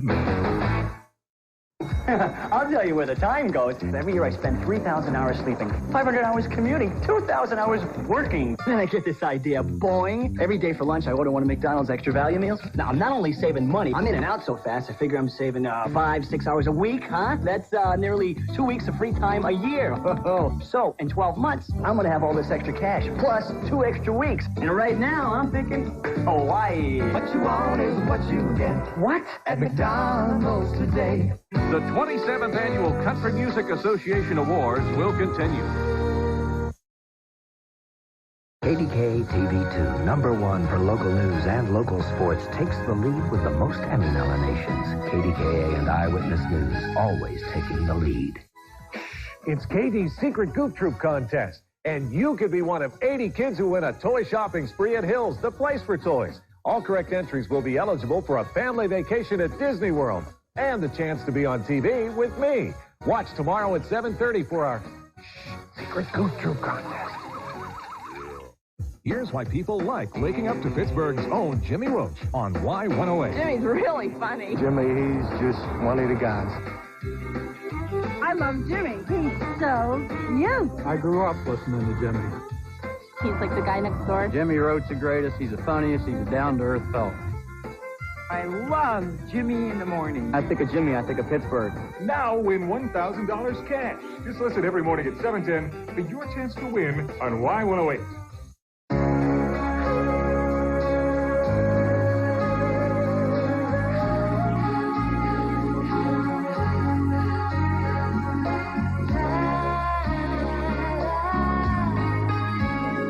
Living without boundaries.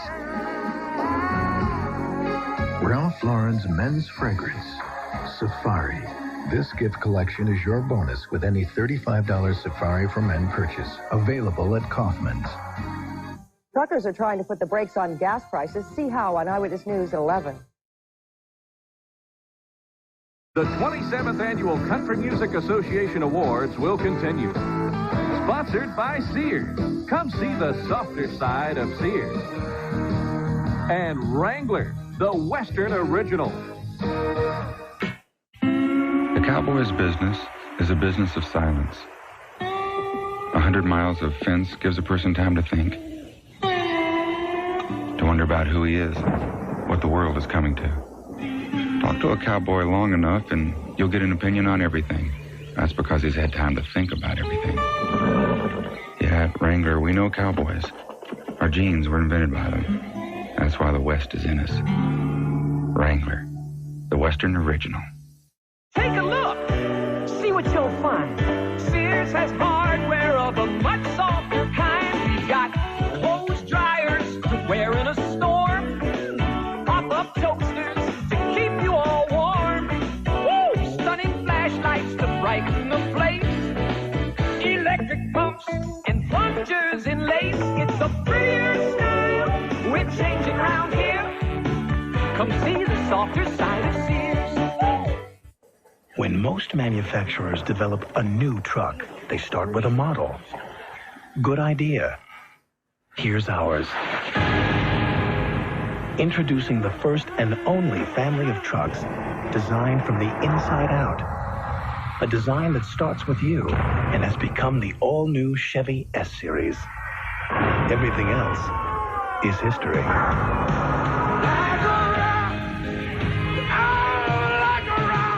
I'm a 35-year-old woman who loves Kellogg's Frosted Flakes. This is my story. I knew it was for kids, so I had an arrangement with the stock boy at the market. I'd pay for it, and when the coast was clear, he'd hand over the box, and that frosted crunch would be mine. All mine. Of course, it's all behind me now. They deliver. There's no disguising it. Frosted Flakes have the taste adults have grown to love. They're great.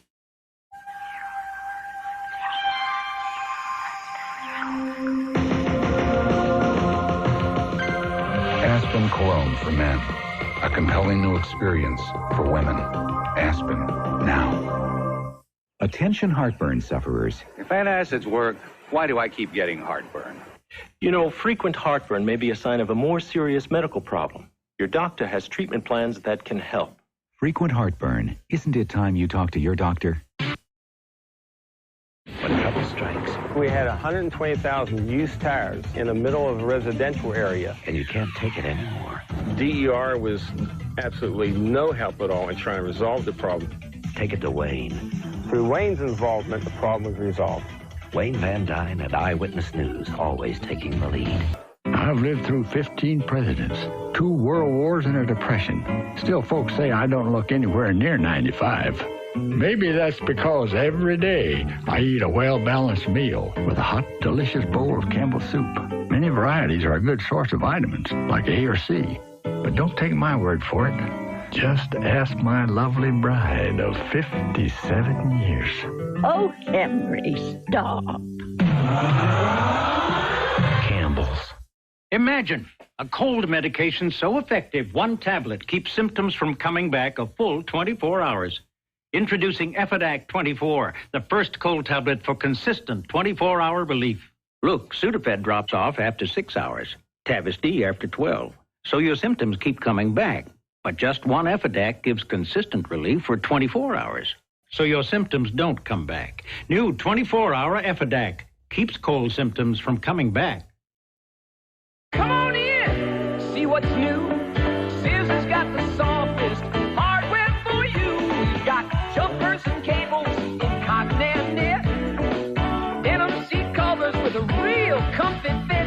New mixers and blenders, some toasters in wool. Our appliances will make you so beautiful. Things sure are changing round here. Come see the softer side of Sears.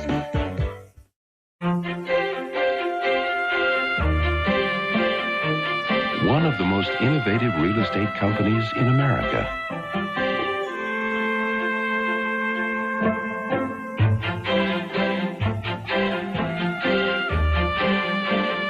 The leader in individual life insurance. Peace of mind. It comes with every piece of the rock. The 27th Annual Country Music Association Awards will continue. Tonight. I'm Michelle Michaels, and of course, right now you're watching the Country Music Awards right here on KDKA TV, and at 11 o'clock, I'll have a wrap-up of all the big winners. Plus, do you know what this year's new TV shows and country music have in common? Stay up till 11. I'll tell you on Eyewitness News tonight. How could someone defend a woman who murdered her own babies? The true story behind the TV movie on the next Inside Edition. After Eyewitness News tonight. We had a country station in Pittsburgh. Why do we need you? Because I'm K-Bear with today's hot new country. How can you say the song title and who sings it without talking over the music? That's what I specialize in. What makes you so hot and so cool at the same time? Because I'm the good time your mama warned you about. Tune your radio to 100.7 FM right now. Pittsburgh's hot new country, K-Bear. In the near future, The greatest threat to the American way of life may be the energy we choose to live with. Coming back here. Natural gas That was is still a narrative. generated electricity. What? Still, I mean, your energy. And there's enough to last for generations right here in America. It's a versatile. Got to change the battery in new ways without changing the way we live. Your children. Natural gas, the energy choice we can all live with and live better. The Bucks wrap it up in Montreal Friday night Ooh, at 7:30. the Expos are still in Montreal. The 27th Annual Country Music Association Awards will continue. Sponsored by McDonald's. What you want is what you get at McDonald's today. And Kellogg. Pennsylvania's got a bunch of rednecks. That state's filled with rednecks. This country is filled with rednecks. Honey, my briefcase? I don't know. Ask Lynn. She takes everything. Hey, I'm late, and I'd like some breakfast. What are these? Kellogg's Nutri-Grain bars? Is this some more of your bean sprout food? Just try one, Dad. Kellogg's Nutri-Grain bars have a crust made with whole grain oats, real fruit, no preservatives. Yeah, it's a good snack. Dad, your briefcase. Why didn't you tell Dad where it was? Nobody asked me. All right, and it's going to be official. There we go. All right, we're back for the second half. We got a little bit to do here. We got a couple shows to watch. Sure. We're gonna flick around this new episode of The Wonder Years. There's a new Wonder Years on TV. Yes. Do you remember when did the first one come out? That was mid 80s or late 80s? It was 87 to 91. I was in college during that time, so I didn't watch a lot of network TV. A few episodes I watched. I remember going over with some friends of mine from high school that were also in Madison and watching an episode of The Wonder Years. With Fred Savage and the guy from Marilyn Manson. No. And yeah, that was the big there was a little rumor. rumor for a while, and then the Winnie Cooper thing. And it was such a baby boomer show. It was so baby boomer. Like that and like 30 something to me are like ABC like tapped into like the more mature late 30s, early 40s baby boomer market. You know, like remember our childhood? They were the Wonder Years. You know, even though I just gave his voice. So you just didn't get it because it was like I got the show. I just didn't. It was the tale. Like you didn't know that world though. Oh, like no, idyllic. No. That was like an antiquated time to me. I mean, that was like. Whatever. I had no personal experience with it. My childhood memories start in the late 70s, which makes you particularly weird. If your earliest memories were the late 70s, it really was because it was such a weird time. It was an in-between time. I feel like absolutely, without a doubt. I mean, there was a real trend. You know, it was the well, we have talked about it a million times in the show. It was the Vietnam War was still fresh in people's minds. All the rights movements were sort of winding down. The economy. There was a real sense of there was a funk in the air. You know, people and the Iranian hostage crisis and the gas crisis, there was a real sense of like, my God, America's losing it. What we're experiencing right now is worse than that time, I would say, which is, I used to look at that time and think to myself, yeah, that truly was a bad time because I was influenced maybe by the media at that time and that created the conditions for Reagan. But the times now are worse than that. The bifurcation of wealth is so bad. I was actually going to go on a rant about how people are trying to make it seem like it's this, like they're even putting out a bunch of 60s shit to make it seem like, oh, it's the fucking 60s. Well, it's like, but no, it's its own thing. Where, you know, as much as you want to look back in history, and I go do that all the time, and I have some decent, I think, historical knowledge, and I'm not a clown with stuff. At the same time, it can only inform you so much. You got to go through what you're going to go through, and I don't know. You know, Steve Bannon got together, I guess, this week with 200 this conservative pack that he has. That and here's how they framed it: when we win in 2022, and then we win re-election in 2024, win the election, we're going to make sure that we have the administrative state. We're going to immediately disassemble the administrative state. Like that's what they're going to do because they feel like that was one of the weaknesses of Trump's presidencies is there was all these vacated positions at very high levels in federal government. So they're getting together to train like 4,000 people just to come in and just rip it all to shreds. They want to get technocrats that'll do that, just to rip apart the state even further. That's what they want to do, and they think that's technocrat sounds like a robot. Yeah, well, yeah, you're a technocrat. You're technologically, or you're technically aware of how bureaucracies work and how to get shit done. I don't know if they're going to be able to find the people to do that, but that's the mindset that they have. That they want to rip it all away. Summon the technocrat. And it's going to be a free-for-all and an opportunity for even more illegal wealth to be made. But anyway, greed runs it all, so what the hell? Yeah. I love how it all comes back to that. Well, that's pretty much the reason why it's all done, I think. And you'll do anything for it, including No, I'm saying the fact that murder other people. No, but I'm saying the idea that I started talking about the show The Wonder Years. Yeah. And this started, and you got on about how people. I feel like that you're really stumped on the fact that people want to murder people. Oh, well, it's just, well, yeah, I mean, no, I know it happens. I know everyone has those impulses, but it's just, but on a massive scale, to have enough weaponry to kill every single human being on the planet, isn't there something wrong about that? Isn't there something wrong about that? There's something that's just, well, yeah. And but I feel like thinking about it being wrong is wasting time at this point. Well, yeah, I realize that you have to do things, but it's let's kill someone, bro. But the yeah, you're gonna have to kill people to end this killing. Yeah, Jesus Christ. Well, yeah, exactly. That feeds into it. That we haven't been able to master that, and it's only getting worse. I used to believe in the myth of progress. I've said that before on the show, and my idea of progress was, there'd be a harmonious thing going on, and it's the opposite. Actually, what's going on? It's a civil war of information, and people are, I don't know, whatever. We have to watch it unfold, And so, as much as you want to look back on history, it can inform you certain aspects of what's going on, anticipate certain things. But we are forging a different path right now with different forces in operation. And I think that the forces of darkness are on the rise, and that's always maybe been a thing, but it seems like they're really showing their fangs now, and I'm concerned about, I don't know, genocide and shit like that. I think that there's. Well, here it is. Okay, here we go. You want us to be fucking South Africa so bad? No, I don't. I know, but like we're not. There's not going to be mass genocides out here is so. Like starvation, that's the mass genocide. Well, exactly. Yeah, exactly. That's what I mean. I don't mean like putting someone and putting a Zyklon B pill. Genocides manifest themselves in many ways. It's not just we're going to kill you intentionally like that, but we won't. We just won't. As a kid, I didn't understand all that. All right, here release this vaccine. He's setting quick up the enough show. Exactly. This is what annoyed me about everybody trying to make it seem like the 60s is just like today. Listen to the intro of this show. Growing up, Mom and Dad gave me the police talk about how to handle yourself around cops. George Floyd. There was a presidential election that created a racial divide. 68. Donald Trump. 68. And there was a flu pandemic that they said would kill 1 million people around the world. But it was 1968. My brother and I have a theory.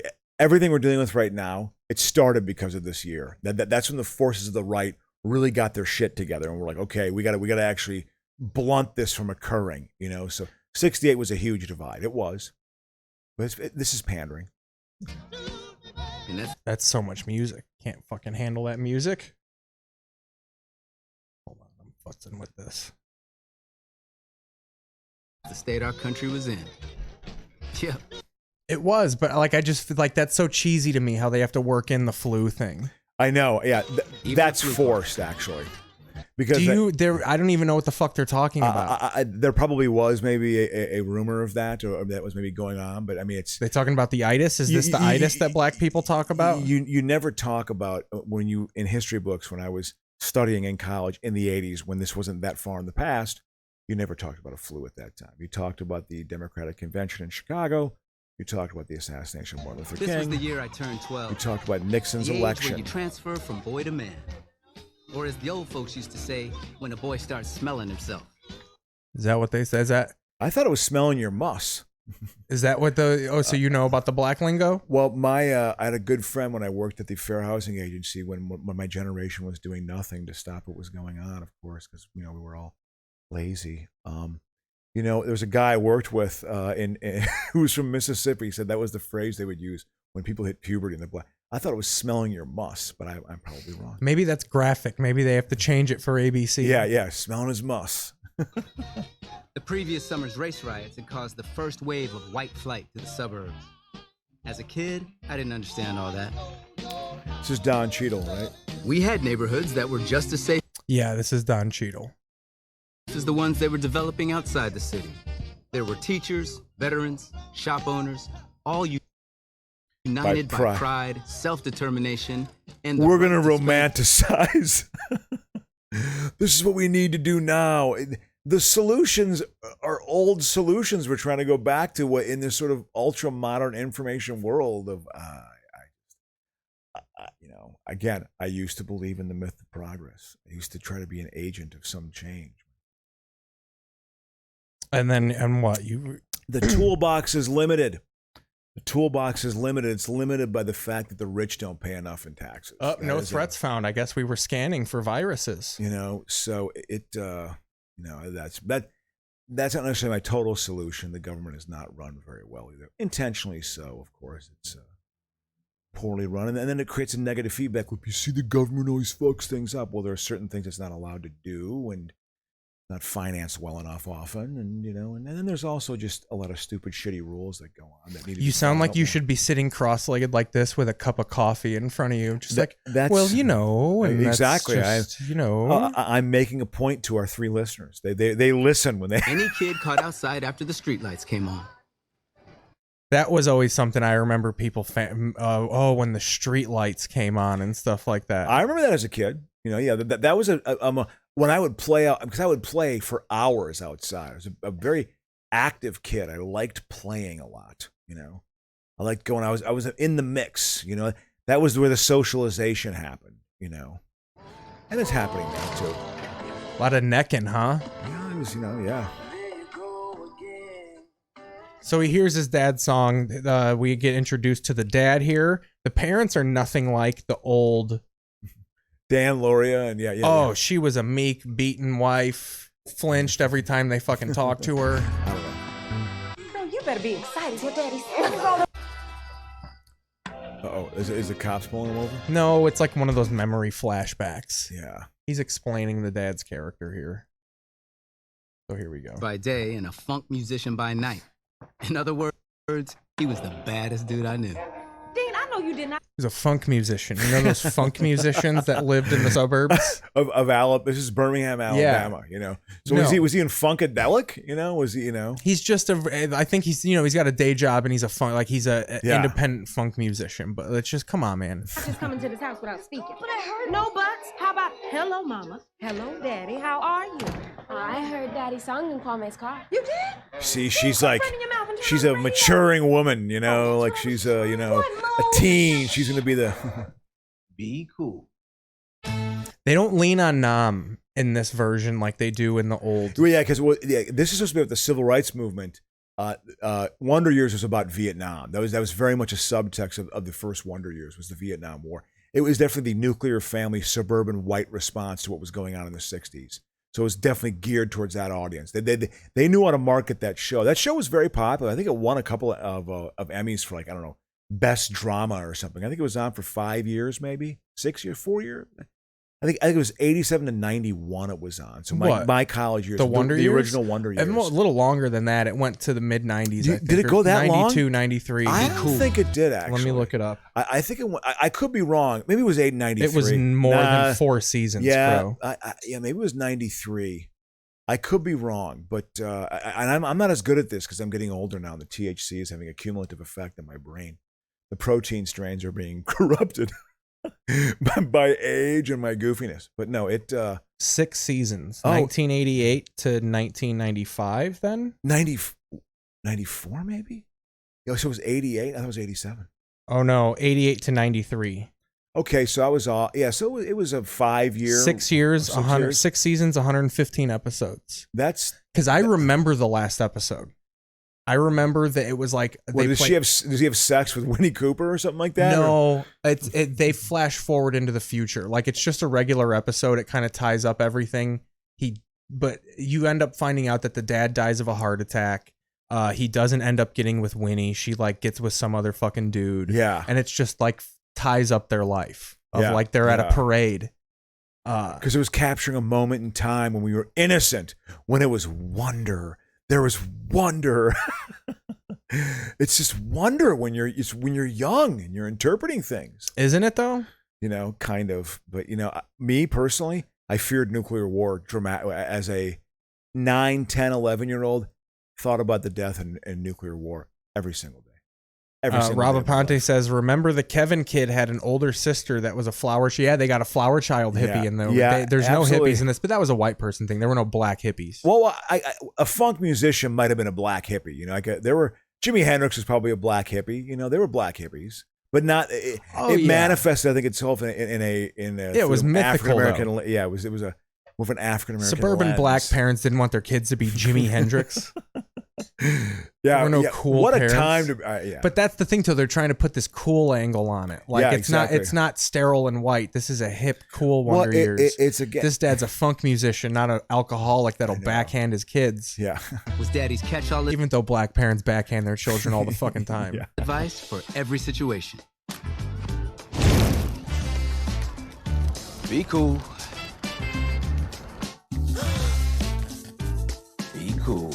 Definitely more of a comedy. The original Wonder Years was out to prove points. It was like a young person MASH. There was attempts to do. It was a good attempt at a dramedy. It was an attempt at a dramedy. I wonder how it's defined in the Wikipedia page. The original one. It's not a dramedy at all. They just call it a. That's like dramedy is like. Well, it's recent. It's a recent thing, but I think it was an attempt at that. And when they throw dramedy, that means like there's barely any comedy in this. Yeah. It's a coming of age comedy / drama. Yeah. Well, what did I say? Man, comedy drama. Let's see what the origins of. It was an attempt to be that. Yeah. An example was The Days and Nights of Molly Dodd, which aired from 87 to 91. The term dramedy was coined to describe the late 80s wave of TV shows, including Hooperman, Doogie Howser, MD, and Frank's Place. Yeah. That was the beginning of it, because I feel like we're in a much more mature version of that now. Although these aren't bad shows, there's some ability in there. You know, they weren't all. You know, there was a certain sophistication to the show. But the first episode of the Wonder Years, they lean on Nam hard. Brian Cooper, Winnie Cooper's brother, gets murked off like at the end of the first pilot. That's how they kiss. So you find out Brian Cooper dies. He rides his bike to the park to console Winnie because he knows she's gonna be there. Yeah. Puts his Jets jacket around her and they fucking make out. And that's like his first true like kind of kiss. Yeah. And right? then When a Man Loves a Woman plays, and they pan out, and that's the end of the pilot. God, that is so. It's like. We are going for the baby boomers. This is, in case you couldn't, that's like virtue boomer signaling, is that, you know? It's so. What's the song for the intro for this? We can't listen to it. I don't know. Oh yeah, you're right. Be cool. You see, cop issues were an issue then too. Is that it's around 12 where you figure out what your place is in the world.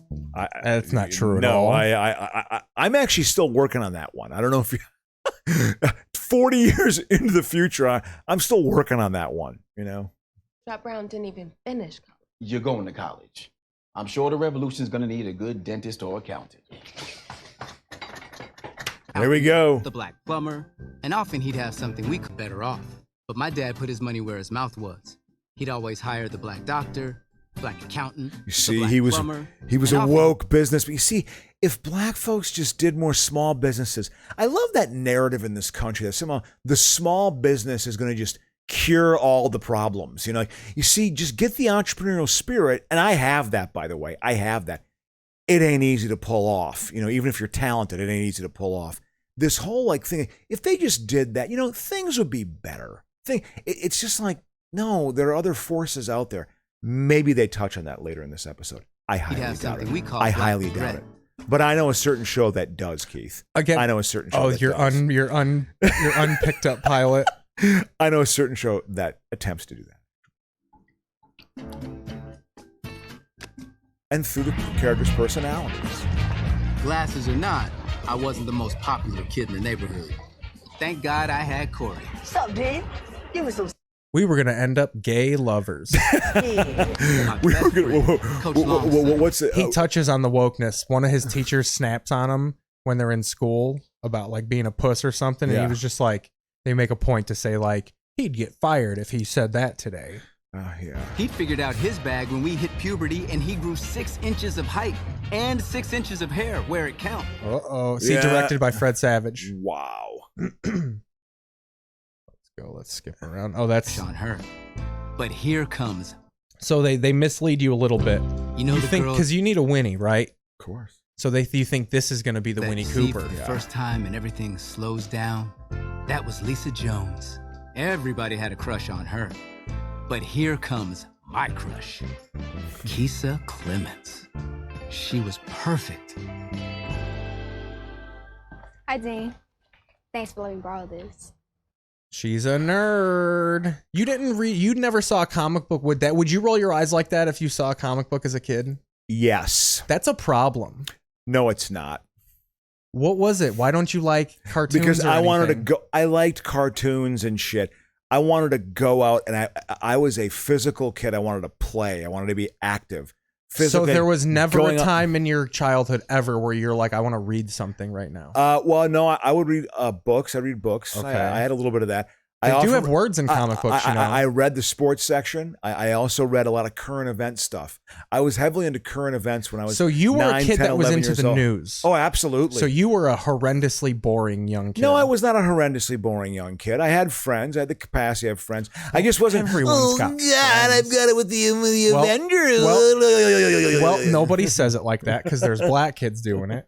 Oh God, if only. Oh, they're a nerd too. I'm not being made fun of anymore. Oh, anyway, Oh, I gotta fix this. I'm disgusted by how these levels are with this compressor.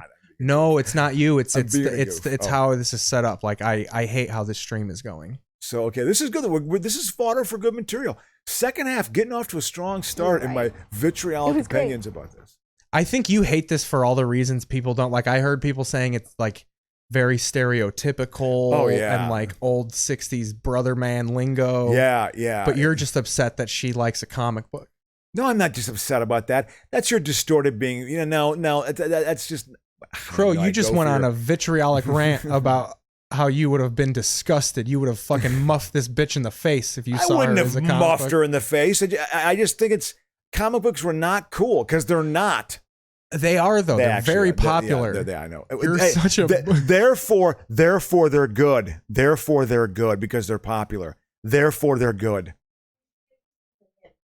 Yeah, there's a comic book we subscribe to that does the news in comic book form. Like they're legit news articles, but they draw Listen, pictures and stuff. the graphic novel is a good thing. There are good things about comic books. I'm not gonna. I took a very strong stance there. I just don't find it to be my way of informing myself about the world. Well, no one does. No. I think it's a Name lens one that people have. situation where you think comic books are actually people. That's how they view the world. Name one. It is no. I mean, just the idea of like, oh, I can't be a hero. I'm going to live vicariously through this. I just find this. Yeah. I just. What's wrong with that? Because it's not admitting that you're unhappy. That's the problem. You're not being honest with yourself. No, I'm going off. No. What is that? That's the weirdest. No. Having an honest relationship with things. It is dishonest to my sensibility. I just don't like it. So it's about power issues, and people who have real power issues, I think, too, is a major portion of it. I think it's carnage. You're like that guy. There was a guy in the 60s who tried to ban comic books because he said they made boys gay. And it was wow, what an accurate statement. That's just exactly what I'm like. No, but he was the whole point was that's exactly what I'm trying to say. His whole point was that comic books impact society negatively. They don't impact it negatively. They just distract people from what should really matter. Nobody reads them. Who's being distracted by comic books? It's almost a dying industry. That is true, actually. It's true. Everything you say is quickly being disproven. Well, whatever. I don't like it, and I find it to be a big, giant, colossal distraction. She was things that are going on in people's lives, and you should get more involved as things are Thanks for letting happening. me borrow this. You were right. It was great. To this day, I can't smell Vaseline and Tide What a gross two smells. without being taken right back. Vaseline and Tide. Is that trying to be black is smell? that like a 60s reference or something? Or they must have some like African American staff here we writers, go. right? I'm sure there's not. I guarantee you, there's not one white person working on this show. Yeah, it's got to be right. It's got to be. Crow, if you think that you when you sell your show that you're actually going to be able to touch it as a white guy, yeah, that's kind of a dream. I think. Well, I don't know. We'll see. They'll let you on set to look at it, but But with the this is all black writers and but Fred Savage is directing. Yeah, but that's like this is cute. You were in the original Wonder Years. Yeah, we're throwing a bone in your direction. But it feels the executives came in here somewhere. So one of the big storylines in this is there's like black versus black. It's desegregated shit. It's segregated shit, but it just got desegregated. So this little league team, the coach wants them to play the white kids. Yeah. And all the parents are apprehensive about it. And the mom is all about it. Old black Kevin Arnold's mom is all about it. Yeah. It's a showing the differences, and the dad is this hip, cool dude, but he gets real uptight when he wants to play the white kids. It's that whole like, we have good teams. There's good teams that need to be played here. Yeah. That tension is being revealed. Your glasses are cute. She just basically said I look like Billy D. Williams in my glasses. This was the perfect time to tell her was that Billy D enough of a name in '68? I don't know if Billy D was he's narrating it from present time, so he's probably just making it relatable. Well, yeah, because they said Billy D. Oh yeah, exactly. That's a good point. Loved her since I sat next to her on the first day of first grade. But it had to be grounded in kind of that time period also. His first movie that I remember is Brian's Song, 71, when he played Gale Sayers. Listen to this, though. You got to throw in the obnoxiously racist white person. Bullies back then benefited from us not having Google to fact check. Shut up, free lunch. Yo mama on free lunch. Love a good yo mama. Yo mama. I remember that being a thing in Virginia, even in the late 70s, early 80s. Saying yo mama was an insult. That was an insult, What's all the fuss back there? Somebody said yo mama. Now you know something. The black students do that the white students don't. You ought to be like these three. The white black kids. Parents send them here to learn.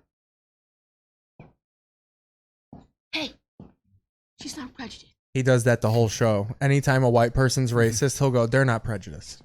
So what is he like the... He's like the white Jew boy best friend. I was going to say, exactly. In my memory, she was, but she also gave some of us black students extra attention if she thought we had potential, which may still have been racist. I don't know. Whoa, it's so... Whoa. You just put a question out there, man. Anyway. So Rob's commenting, I'm not a comic book fan myself, but sports is equally as a distraction, arguably, he says. Yeah, maybe it is, but I think it's just tough and manly, so you like it. No, I just, you're probably right. Sports fucks girls, Sports fucks girls. Comic books are gay. Again, this, and you talk about the voices that I do as being totally off the mark when I talk about, ooh, I'm a millennial athlete and I have to get more followers on Instagram. I mean, that voice there is not even remotely what I'm thinking. When I think about my fandom, it's much more. Look how you even opened your arms. My fandom. It's my fandom. You read your little comic books. You're a fan of your comic books, but my fandom. It's so much more important. Well, no. It is just, I think a lot of people, their sense of identity is... Crozius enjoys watching people kill themselves, and I just like watching it be pretended on in pages. The pussy pretend shit. No. I just think it's a little bit... I don't know. It's just odd to me that there's just a real sense of identity that's like a major component of not most, but a lot of people's identity, I think. And it's I don't know. I just find it to be not something that I'm into. That's all. Bringing people together wasn't just about the white people.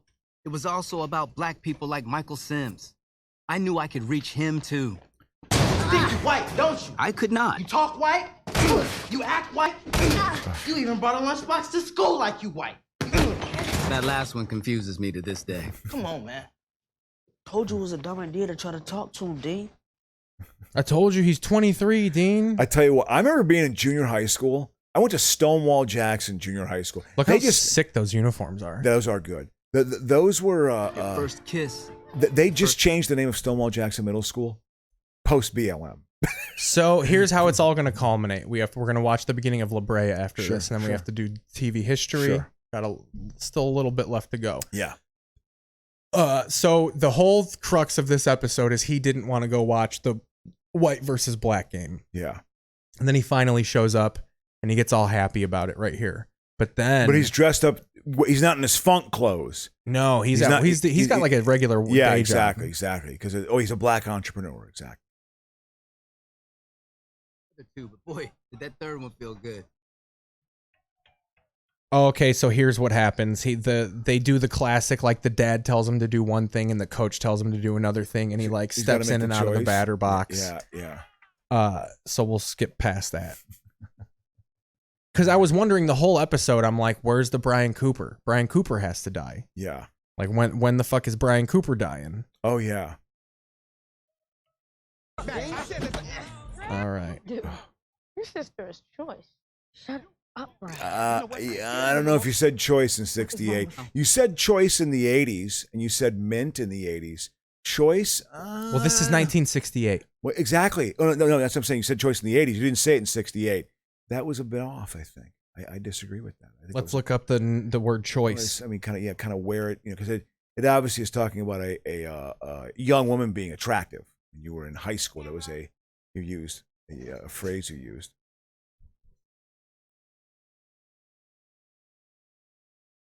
All right, let's see. I looked up choice as a verb. Yeah. Choose. Yeah. Choice as an adjective. Pretty. What the fuck? How about maybe choice as an adjective? Maybe that'll do it.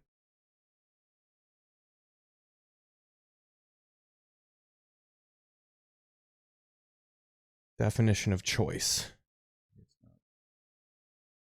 Art of choosing, the best part. Yeah. But when did that fucking happen? Yeah, because one of that sort of, I think that word is out of place in there. That's just my little hair splitting criticism. So, because you see, I can nerd out too. Actually, well, this is not nerdy. this is. Well, no, I figured. See, this is like nerd. See, that's the thing that's changed too. Is the nerd? The definition of that has changed. Now, nerd means like entertaining things that you could get detailed about. In your day, nerd meant like, oh, I don't want to do this. I'm hip enough to know how the word is. Like evolved. Crow, you are a nerd because you like I'm not sports. cool. I know that. No, I even just the sports. How about this? How about you just like things? It doesn't make you like a label. You have to be sort of, ooh, I'm going to market you now as this. How about just, I happen to like things. I happen to like to research the details of the economy. I guess I'm an economist nerd. No, you are. These are the things it's just like. That word offends you so much. No, it doesn't. It is what it's turned into, what's evolved into. Okay, it's another marketing ploy, like it all fucking is. In the dating arena, or seen to a teenager in the 1960s, a pretty girl would be considered choice. If she refused your advances, you might be bummed out, depressed, or upset.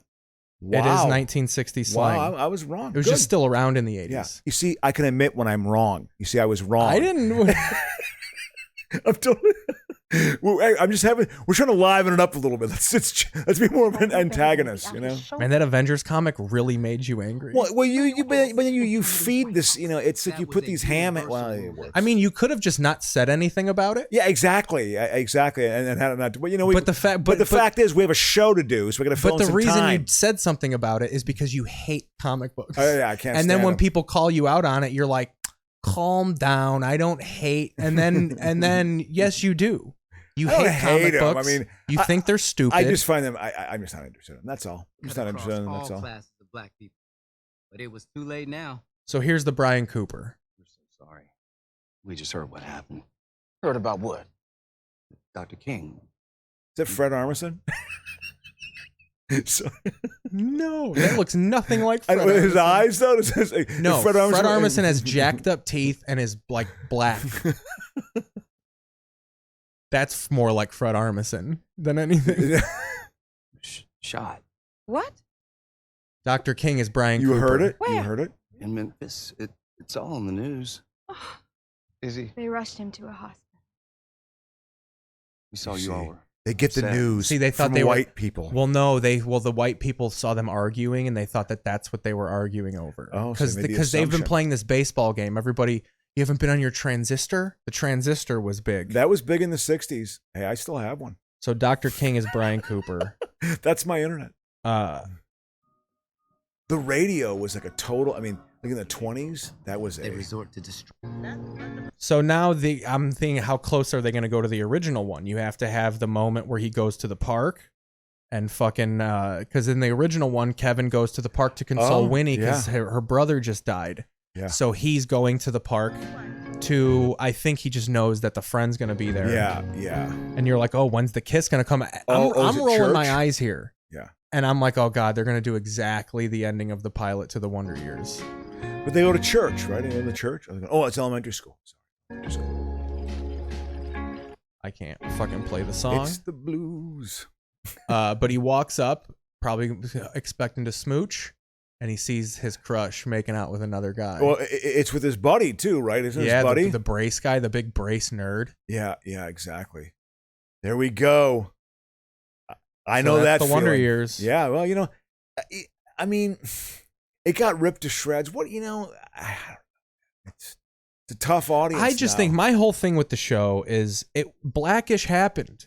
Yeah. Blackish was a show about well-to-do black people in the suburbs in modern times. Yeah. It's, again, we got to rewrite entertainment history. Yeah. The old Wonder Years can't exist. It was about white people that's evil. Yeah. And it has to be rewritten. Well, I think it's also probably saying, it's unimaginative executives saying, well, this worked for white people. We'll just make it about black people. There's been that tradition with the Wiz was the Wizard of Oz for black people. You know what I mean? And like we're going to, and it I seems think that there seems just like needs kind to of be, it's old hat. There needs to be an overall, just some shows were told from one perspective and there's no doing it over. I get. Yeah. In the 80s, it would have been great to have a black version of what the Wonder Years was, but it's done. Yeah, it's a different time. It's gone. The And you made sensibilities. Blackish, and it won a ton of awards. It was Yeah. on for 10 years or whatever the fuck. Yeah. So just don't make this show. Yeah. You don't need it. Yeah. You don't need the new Wonder Yeah, Years. yeah, but it's just the trotting out of the brand. We need to revive the brand. Yeah. And instead of just letting TV networks re-show the Wonder Years, which was a very popular show, can't do that. It's about white people. Well, I mean, I think it's, I mean, again, I go back to, they're looking, I think executives are scrambling right now, particularly I think at the not the streaming level, but the network level of like, okay, we got to go back to what used to work. And we got this old model. We got to, tastes have changed. We got to try to capture something like this, so yeah, let's just go back to the things that worked in the past and just make it black, which the review I read was scathing in certain ways. It was just like, it's just a modern day blackface, and yet more offensive. I was like, oh my God, that's a little bit harsh. I mean, I think the ratings itself aren't that bad. Like it's got like 60s, 70s. Well, we'll ratings. be able to see, won't we? We'll be able to see on our ratings network, on our ratings competition. It's up there. I can tell you what it is right now. But yeah. So that Wonder Years, yeah, it hit a nerve because it just it's sort of an old idea and it's been done before. But whatever. Hopefully someone gets to buy a mansion and their dream comes true, Keith. The reason why they moved here, their dream comes true. I gotta figure out how to get this. I need that remote. Oh, sure, man. No problem. Let me just help. Give me a huff here. Make sure I get it to you, my friend. I gotta do it this. There I go. Wow. Spectrum Guide puts all your favorite. Fucking fuck Spectrum. Yeah, I don't have them anymore. So how was your day, Crow? Well, vamped while I look for this. Well, my car had to go into the shop again. Oh yeah, you took public transit. Yeah, Forget about the shop. Yeah. Talk about your walking through MacArthur Park. Well, I'm debating when the show ends. I gotta go back. Don't walk that direction. through the park. Just walk on the side. I walked on sidewalk. the side. Yeah, I walked on the southern end of it, and to be honest, in the southern end, it was fine. If you just walk with a purpose, you can get there. Walk with a purpose. I would love to see what that looks like for you. Well, it's just you're just walking with you're getting through. And there's a certain Rob Aponte brings up a good fucking a good point. Shameless is Good Times about white people. Who plays Jimmy Walker's character? Who's in Shameless? Man, it's that lip kid. I remember the episode of Good Times that made the strongest impression on me was when Janet Jackson played Penny, who had a crush on JJ, and she was getting abused by her mother. It was an episode about abuse, and she burns her with a hot iron. And when she brought the hot iron over to her, and because she was late, and I remember Janet Jackson was like crying, no, don't do it. And she was like, she had tears in her eyes. It was like I remember being like 8 or 9 years old. That was like your Jonathan Taylor Thomas cancer episode for you. When I saw that in Good Times, it was like, wow, that is dramatic. I mean, it affected me. I remember that episode. I'm talking about it now. Penny being abused, you know, the victim of abuse through the iron, you know. Was, oh my God, you know. Did you well up? Well, I remember being like, oh, I floored. I paid attention. It got my attention. You know, I was like, ooh, this is a dramatic moment. Because they're dealing with child abuse, you know. Dwayne Kennedy, it's a very basic joke. I can't believe they didn't put LaBrea up. They would do that on Saturday Night Live, where they would do Maya Rudolph reenactments of Good Times. And it was just like, oh, the problems were always so bad that how could they possibly be good times, you know? Like, it was always like really bad. Like, Dwayne Kennedy talks about the Michael Evans School of Comedy. He would just come out and label a bunch of stats about sickle cell anemia. You know, 17% of black kids are born with sickle cell anemia. And if they had improvement in diets, you could cut that number in half. Like that, that would be like a line he would have. You know, I hate that. It's on fucking Hulu. Oh, what? Oh, I'm sorry. What is it? Oh. LaBrea. I hate when they do that. Like, just put it on demand because it's Hulu does exclusive deals. Yeah. So it's only on demand on Hulu. Oh, okay. Yeah, LaBrea looks like, I think it looks pretty funny, man. Right? It's about fucking the LaBrea tar pits coming to life. Yeah, and the dinosaurs who are trapped in it coming out, you know? It's like. All right. Yeah, it's that alien thing that's all like, whoa, we're going to play with sexual alien and licking. Well, this isn't aliens. Tongue. This is actual saber-toothed tigers and dinosaurs. Well, but there's that alien show. It's like the humanoid kissing some alien, like with the tongue That's out. V, dude. I've seen a bunch of is that a remake of V? V got remade, though. Well, yeah, but it's another. But that's what the show is. There's a V franchise. No, not this, but but what you're describing is the show V. Well, yeah, but they showed like they show like an advertisement. There are like billboards all over the city for this like it's supposed to be this like sexual science fiction show. It was is just it on sexual? There. Everything yeah, I've seen of it is just saber-toothed tigers running around Los Angeles. No, not La Brea. This other show I'm talking about. This other show that I was talking about that's being previewed that's actually on Hulu. That they had like the moniker or the advertisement for it there, but you see it all over the city right now. There's a bunch of billboards. They're hyping it hard. They want it to be like, you know, it's gonna make a splash. It's so weird. There's an alien like kissing a humanoid, like tonguing, like out tonguing, like It's a look now. I don't know what I've never seen that. Yeah. I'm telling you, if we go back and see what I can't go back because we're gonna have to rewatch an ad. It's gonna be fucking brutal. That's cool. It's all good. I just want to watch the opening of this. It's more music. Los This fucking music, dude. Yeah, that building. Oh, look at that! I building, drive past that every morning. It's so LA. The tar pits does not look that cool. They made it look so much fucking.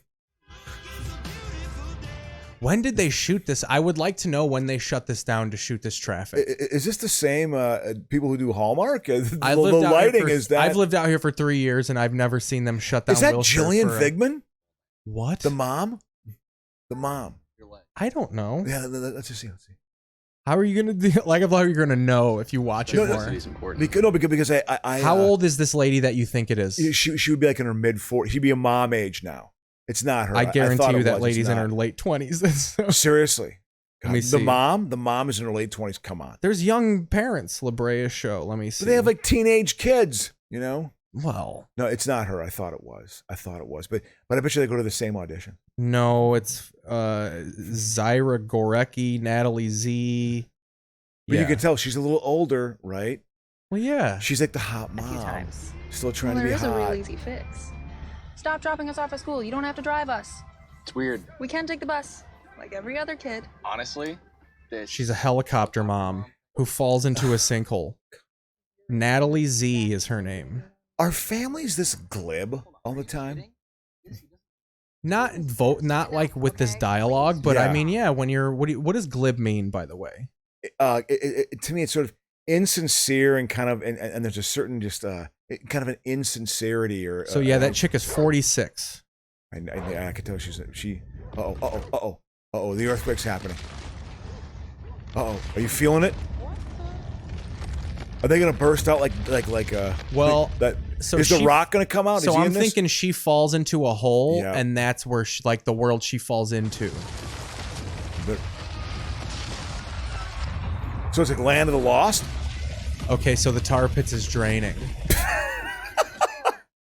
Is there tar in the tar pits even? I know there is, but like, I don't know. Is it maintained tar? I feel like they pour tar in the tar pits to keep it going. They put a few tires in there.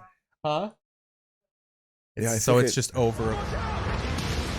Yeah, there were some oil companies out here, because it's an unstable earthquake oil. It's an unstable land mass. Then it just turns into your standard disaster movie right now. Yeah, that's good. I mean, I feel like if they didn't tell you what the show was about, they could have wrong-footed you here. If they made you think it was just a standard earthquake show, but now we know from the advertising that it's about saber-toothed tigers and shit. I mean, again, they're tying into the I don't think there's, to be honest with you, I don't think there's a building that tall where they're at. Yeah, I think you're right. Independence Day had an impact, man. That really had a lasting impact. This was a great movie. Independence Day was a hit. It was a hit. That and Mars Attacks came out relatively the same time. Yeah, I remember. I wanted to like Mars Attacks because that was too goofy for you. Because You I were too actually old for it. because I actually like Tim Burton and I actually don't mind that sensibility. So it just, but I found it. I didn't connect with it. Yeah, I found it. He wants to be a worse director than what he actually is. Tim Burton's a good director. I think he wants to be Ed Wood. There she goes. No, let her fall into the fucking hole. Is this where she's gonna meet her alien that she's gonna make out with? I wonder if that's the fucking poster. We got to see this poster. You're gonna be like, oh, you'll recognize it. You'll have seen it. There's some show that's being kind of hyped right now. And then it's like an alien open tongue kissing with a humanoid. And then there's all these.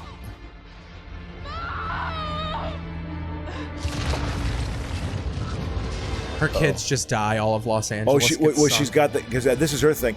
We're gonna have she's got like a bum leg. She's got a peg leg. Yeah, exactly. So because we're appealing to that audience also. It's just like we have to check off so many boxes and God, you got to still make it a compelling story. Maybe this is compelling. Oof, she's not the best actor. That building is so LA. Ooh, the uniqueness It's a pretty of your sick sinkhole, dude. If there was a sinkhole like that in LA, I'd make it an attraction. I'd go visit that. Yeah, that'd be pretty crazy. LaBrea. I say LaBrea. Oh, are we gonna have to wait this long for the fucking saber-toothed cats and shit like that? So you want to talk about this Lucy show? They're rebooting the Lucy show. Yeah, I didn't know this. I wasn't aware of this, So Amazon Prime Video announced today that it will launch All for Lucy. Like even based on the title. All for Lucy, a modern reimagined version of the beloved comedy series I Love Lucy. The project is being developed by Edamolshine Boomdog, a division of some company. It will launch exclusively on Prime Video in Latin America and the United States. In this new series, Lucy is a 21st century woman who wants to be in love but doesn't want to give up her individuality. Natalia Tellez is set to star in the iconic role of Lucy, while Daniel Tovar will play her husband Ricky. And another modern update on love, Andres Zuno and Daniel Haddad play the couple Esteban and Federico, who are Lucy and Ricky's next door neighbors. Oh, so it is a Latin audience. We're excited to continue showing the explosive creativity for our talent in Mexico and bringing Amazon Prime to our customers. I Love Lucy is the basis of every comedy show ever done, and we are honored to reimagine it with its core characters and stories. We took this classic sitcom and transformed it into a modern romantic comedy for 2021. Yeah, sounds contrived. Those are going to be some sassy ass gays. But again, it's is it geared towards maybe a more sort of Latin audience? Would you say, or what's? No, I mean they're going to but they want everybody to watch it. It's just going to be shown. It's going to be broadcast in Latin. Like it's not going to be a show that gets shown in one place and then re-airs. Like simultaneous broadcasting. And I think they're having like telenovela actors be the people. Because I wonder about. Because again, Lucy was white. Yeah. Oh, yeah. Absolutely. That's unacceptable. Yeah. But again, interracial couples in the '60s is an unacceptable thing, and that was the '50s, dude. I mean, that was really old. It went into the '60s, but it was. I think she actually is white in this, but she's played by a Mexican lady. Cultural appropriation. What if I called that? That'd be hilarious. Is this the Hugh Jackman lookalike? Oh my God! Get to the saber-toothed tigers. Can I fast forward this? Hopefully, I can. The modern man. U.S. El Segundo Air Force Base. This is ridiculous. Says you were the best. This show's already bad because there has not been one goddamn saber-toothed tiger or dinosaur. Yeah, it should come. So is this actually a TV show? It's a TV show. Yeah, this is a TV show on NBC. Yeah, exactly. Fucking ass, dude. Let's see where this is in the fucking... LaBrea is 20th in the prime. This is amazing. I'm done with it. I'm not waiting. Yeah, I'm gonna show you the standings, and then we're gonna go to TV history and fucking sail this bitch on home. I'm furious about the sound levels. Okay, sorry about that. Oh no, you're fine. I feel like the episode's fine. I'm just highly upset that these. So yeah, TV standings, television show standings. Has there been a bit of a shakeup at the top? Everything. Let's go over the fucking. Bob Hart's Abishola got down to 11th in the prime. NCIS got closer to Manifest. Manifest did not gain in the streaming, so it didn't get any points. So what number is it? It's still first. Okay. It's got 26.688. And what would it need to get more points again? I'm sorry. It has to get more viewers week to week. Okay, so it got basically it was less same viewers, amount. less viewers. But not by much. It still has a billion watch minutes. It just didn't have as many as last time. Again, what network is Manifest again? It was on NBC, but now it's a Netflix show. Netflix just is going to make a new season. Wow. NCIS number 2 caught the win this week. Second episode gained in viewership, so it got 3 points. Yeah. Notice I put a recent results column in here. Yeah. So it got a win +3. Clickbait win +3. Clickbait, isn't that the we went through the that show last week? That's a show on. Now Clickbait went down in the streaming ratings, but it still gained in viewers. Okay. So it got the 3 points. And what does that term mean? Explain it to me. You're of a generation that can explain the What do term. you mean? What does clickbait mean? Like when there's an article that has a title that says something, and then you click on the article and it has nothing to do with the title. Oh God, that's terrible. Yeah. Because a lot of these websites, they get their money on clicks. Like they judge their ad income on how many people click this article. Yeah, it makes sense. And there's even deeper conspiracies. There are some people who think that all journalists write articles based on like, oh, we'll make this the title so it'll generate clicks. But a lot of people don't even know the people who write the articles don't make the headlines. Oh, God. It's the yeah. Breitbart. Yeah.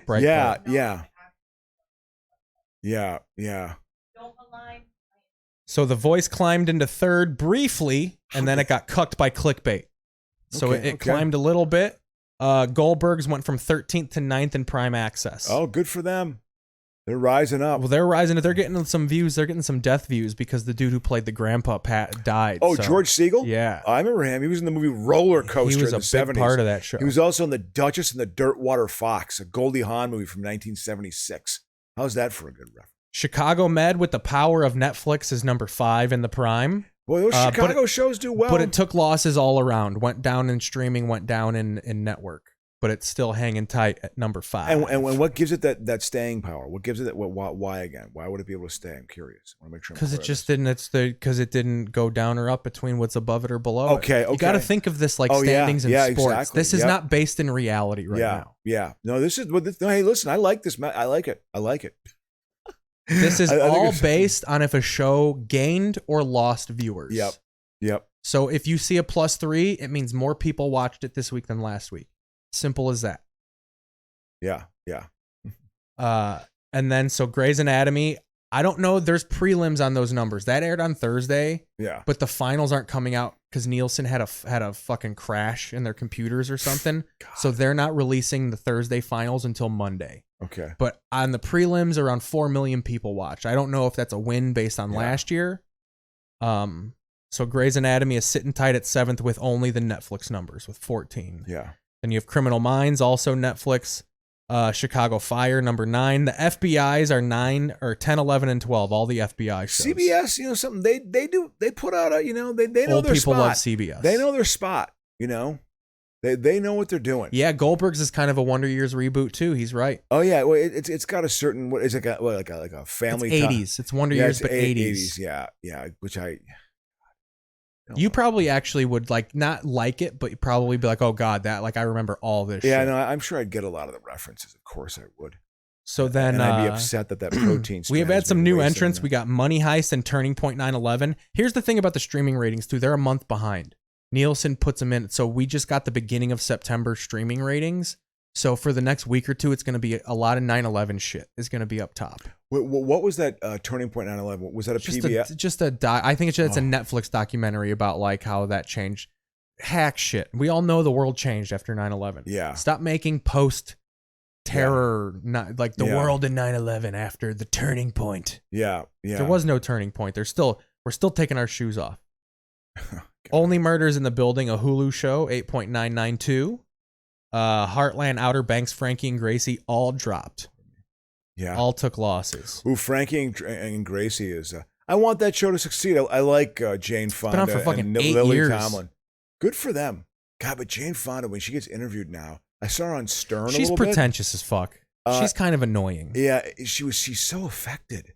Like her dealing with. Oh, they speak like this, and I'm so stressed out, and I'm just 60, and 60. Nothing I did. She's like 85, man. I'm 80, and nothing I did worked, so I'm just so stressed out. Because the way it's almost like I changed nothing. Yeah. And Stern. It's because I did everything I did was hollow because I'm just a stupid fucking actress who affects zero change on the world. Yet I want to think I do, you know.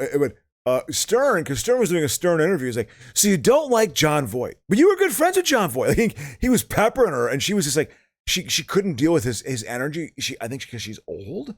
I think it was kind of jarring to her. She was just like, he was, his voice. Like it was just like, you know. I think you become even more delicate and soft when you want to end it.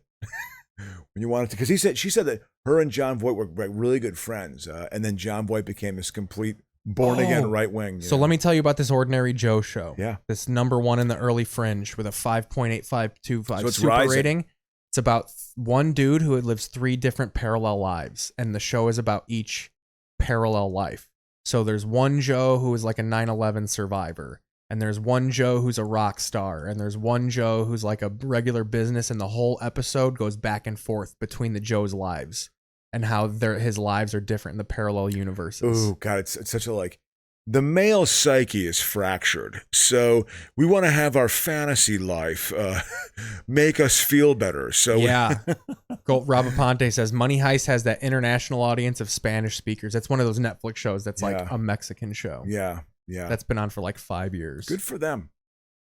Virgin River, The Rookie. Virgin River, the producer took a pass, but it's got a decent audience. You know what I mean? It's doing well. It's way down, but but it's past its cycle. The season's probably over. These things have a life. Like people will watch these shows for like 2 weeks and then they're done.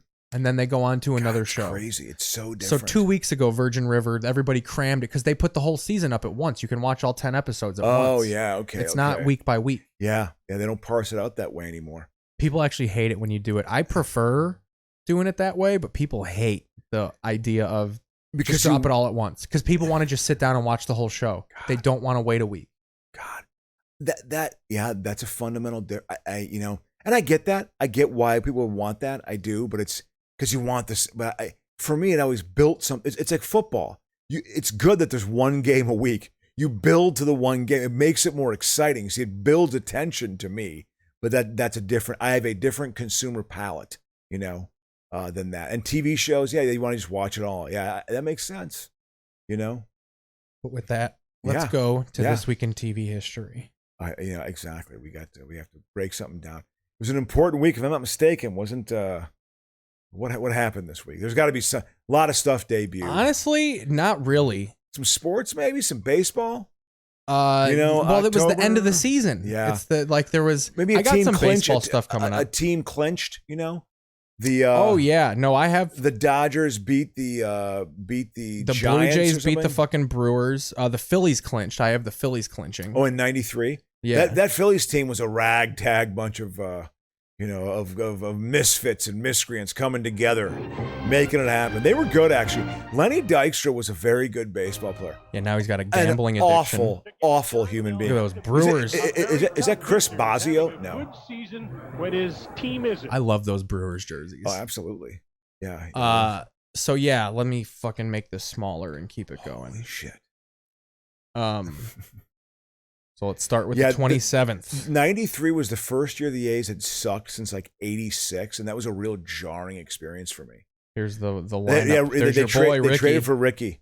They got Steve Carsey and this guy Herrera, who never played in the major leagues. They got two. Carsey was a reliever for the Yankees. Remember him, Steve Carsey? He was kind of a long reliever. He was a decent enough pitcher. Wasn't great. Look at that line. That lineup was. This is September 27th, and Allrood's hitting 363. That's a Zenith quality lineup right there. Yeah, I mean, their lineup was great. Paul Molitor batted 6th.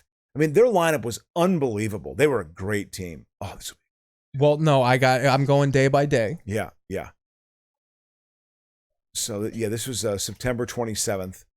So this is when the Blue Jays clinched the division. They beat the Brewers in Milwaukee. Aww. They beat them at Old County Stadium. My days of County Stadium are over by that point.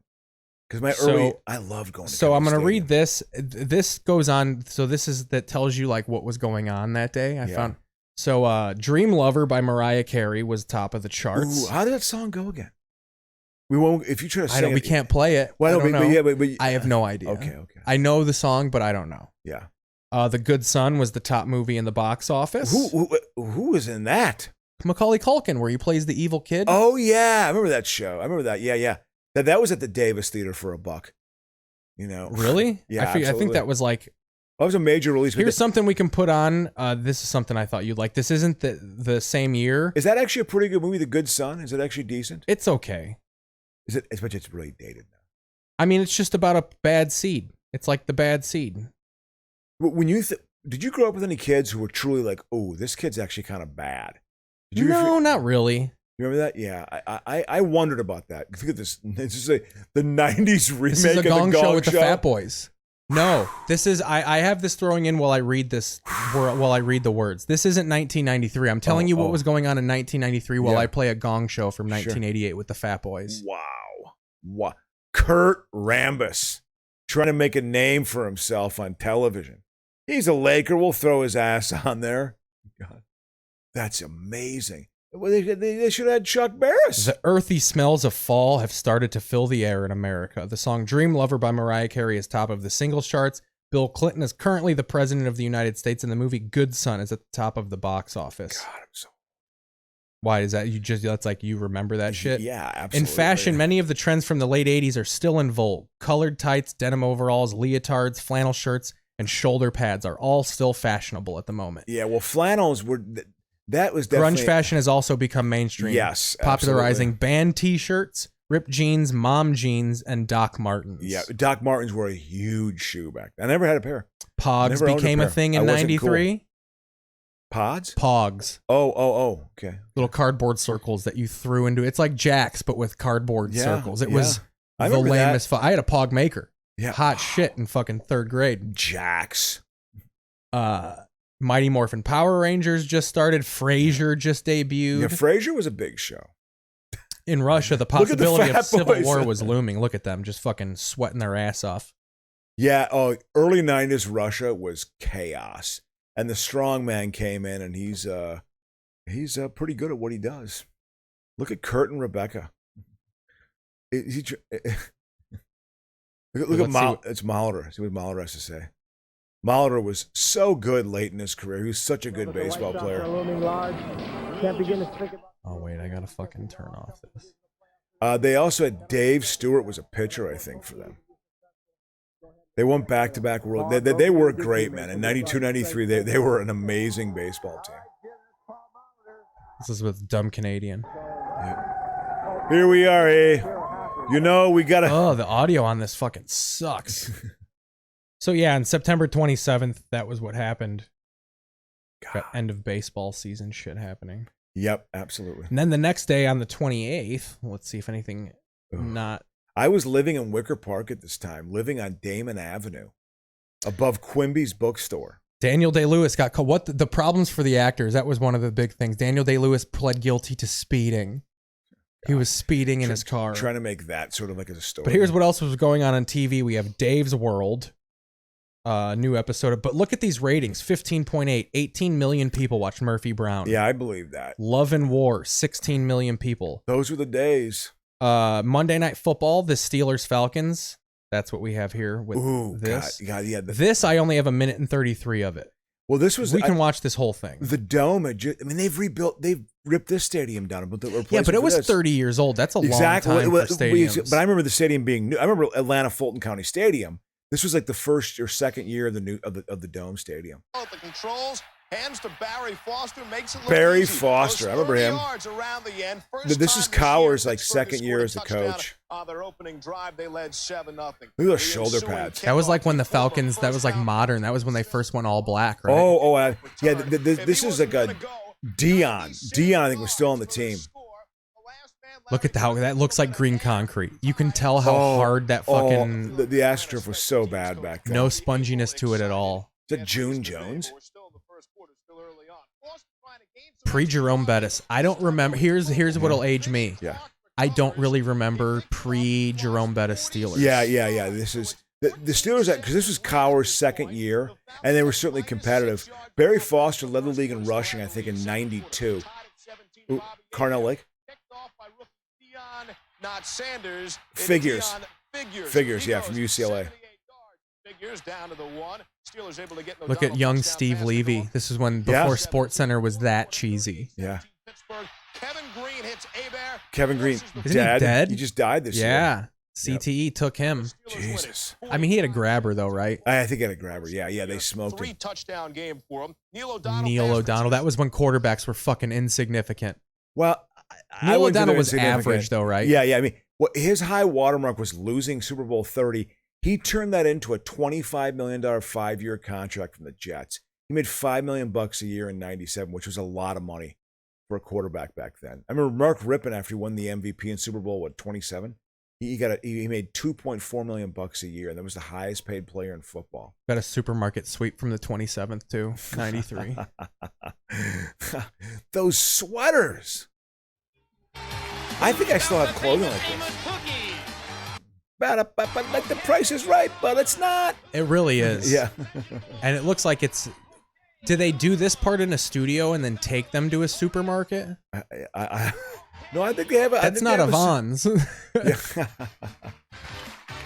Oh, it is. Yeah. Oh, they set up a supermarket. Yeah, this is like a studio. They didn't just go to like Domino's. And it has like 4 aisles, I remember this show. And welcome to Supermarket Sweep. God, that shirt. That guy was a combo. dad in a sitcom, wasn't he? I think that's the dad from Even Stevens. Wow. $5,000. $5,000. That was their prize. I wouldn't fucking get on a plane for this show for $5,000. Yeah, exactly. I know, it's teeny. And what do you say? Let's see what they... Oh, this is stupid...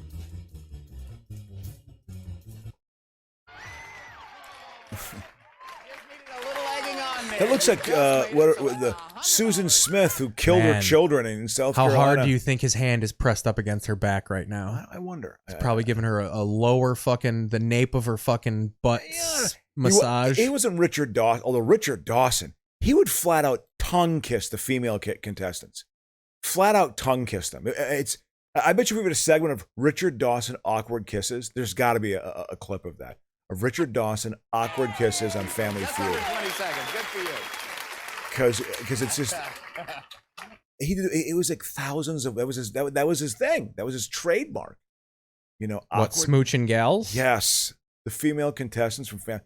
She would and people made jokes about it. They would give him like a a balloon of a pair of lips. You know, like, oh, give him a gift. You know, like, oh, it's kind of funny. Kind of wholesome yet kind of So weird. on the 28th, the Phillies clinched. Yeah. Do you remember this? I don't remember them clinching it, but I remember them beating the Braves. I didn't think they were going to beat the Braves, and they beat the Braves, and that was a big deal. But they had to play that buzzsaw Blue Jays thing. Blue Jays beat the White Sox. They beat the White Sox. That is for next week because that happened on the 4th. Yeah. That series started on the 4th. I was going to play that, but that didn't fucking happen. Exactly. Yeah. So wait, what else happened? Yeah. Sorry, I don't mean to keep going. We got the Grace Under Fire debuted. Do you remember Brett Butler? Remember Grace Under Fire? That was Roseanne inspired. That was #1 for a little while. When I first started doing stand-up like in 94, it had like a 6. What city was it in? Houston or something like that. Yeah. We're working. You know the only reason you got this job is because you're a chick, and the company caved into chick pressure. God, it's like really ham-handed sexism. This job is because I promised to have sex with smart guys. Too bad for you.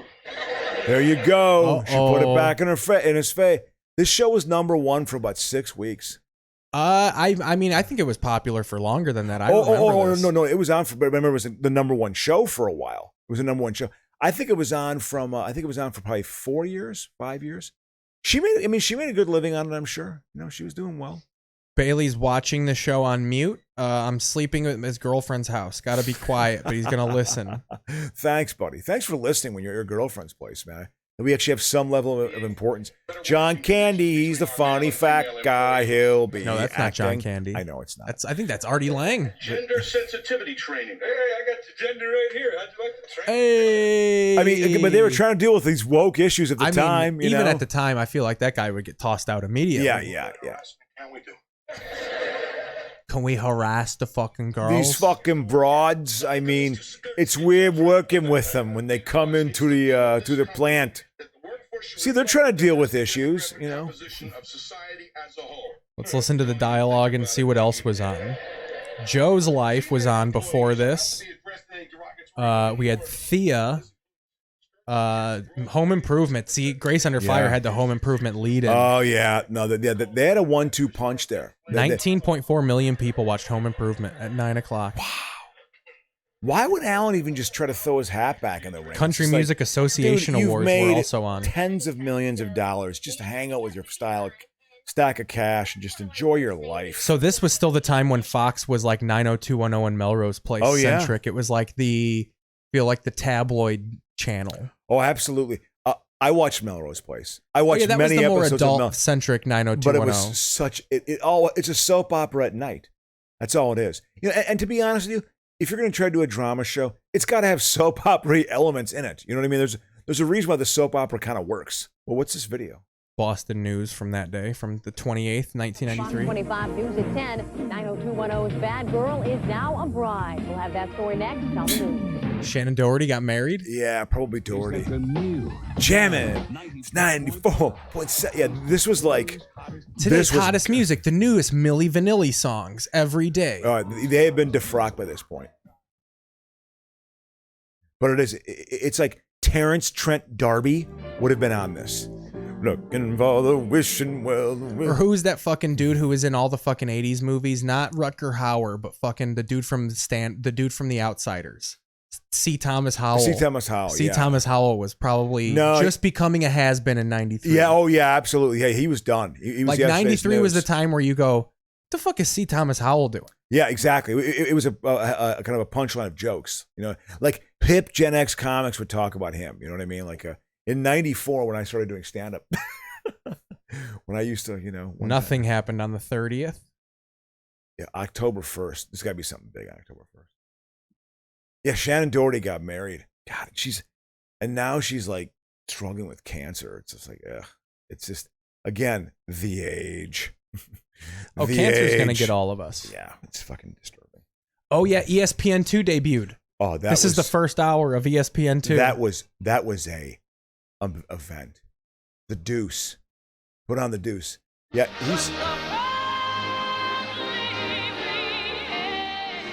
you got to Man, they're really making a big deal out of it up top. Barry Manilow. They're letting you know right up top, ESPN2 is fucking America. Oh, absolutely. Yeah.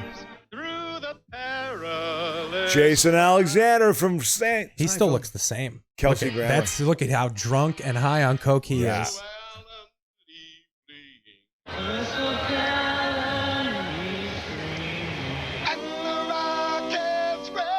Huey Lewis in the news.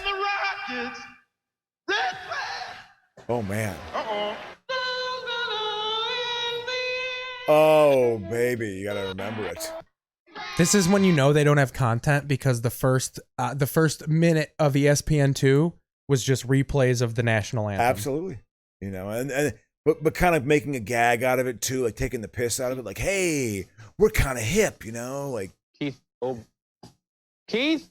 Your Honor, and I use that term loosely. I was just trying to get away. Look at Olbermann with that mustache. Yeah. Olbermann, he was an ESPN guy before. See that mustache behind a peephole. High school, and now you're disturbing the peace. What are we going to do with Chris Berman fucking naked from the waist down underneath that judge gown. God, he looks younger than he was in the late 80s, Berman was deemed funny with his names. I think up until the mid 2000s. Moose Antlers Haas. He had his new.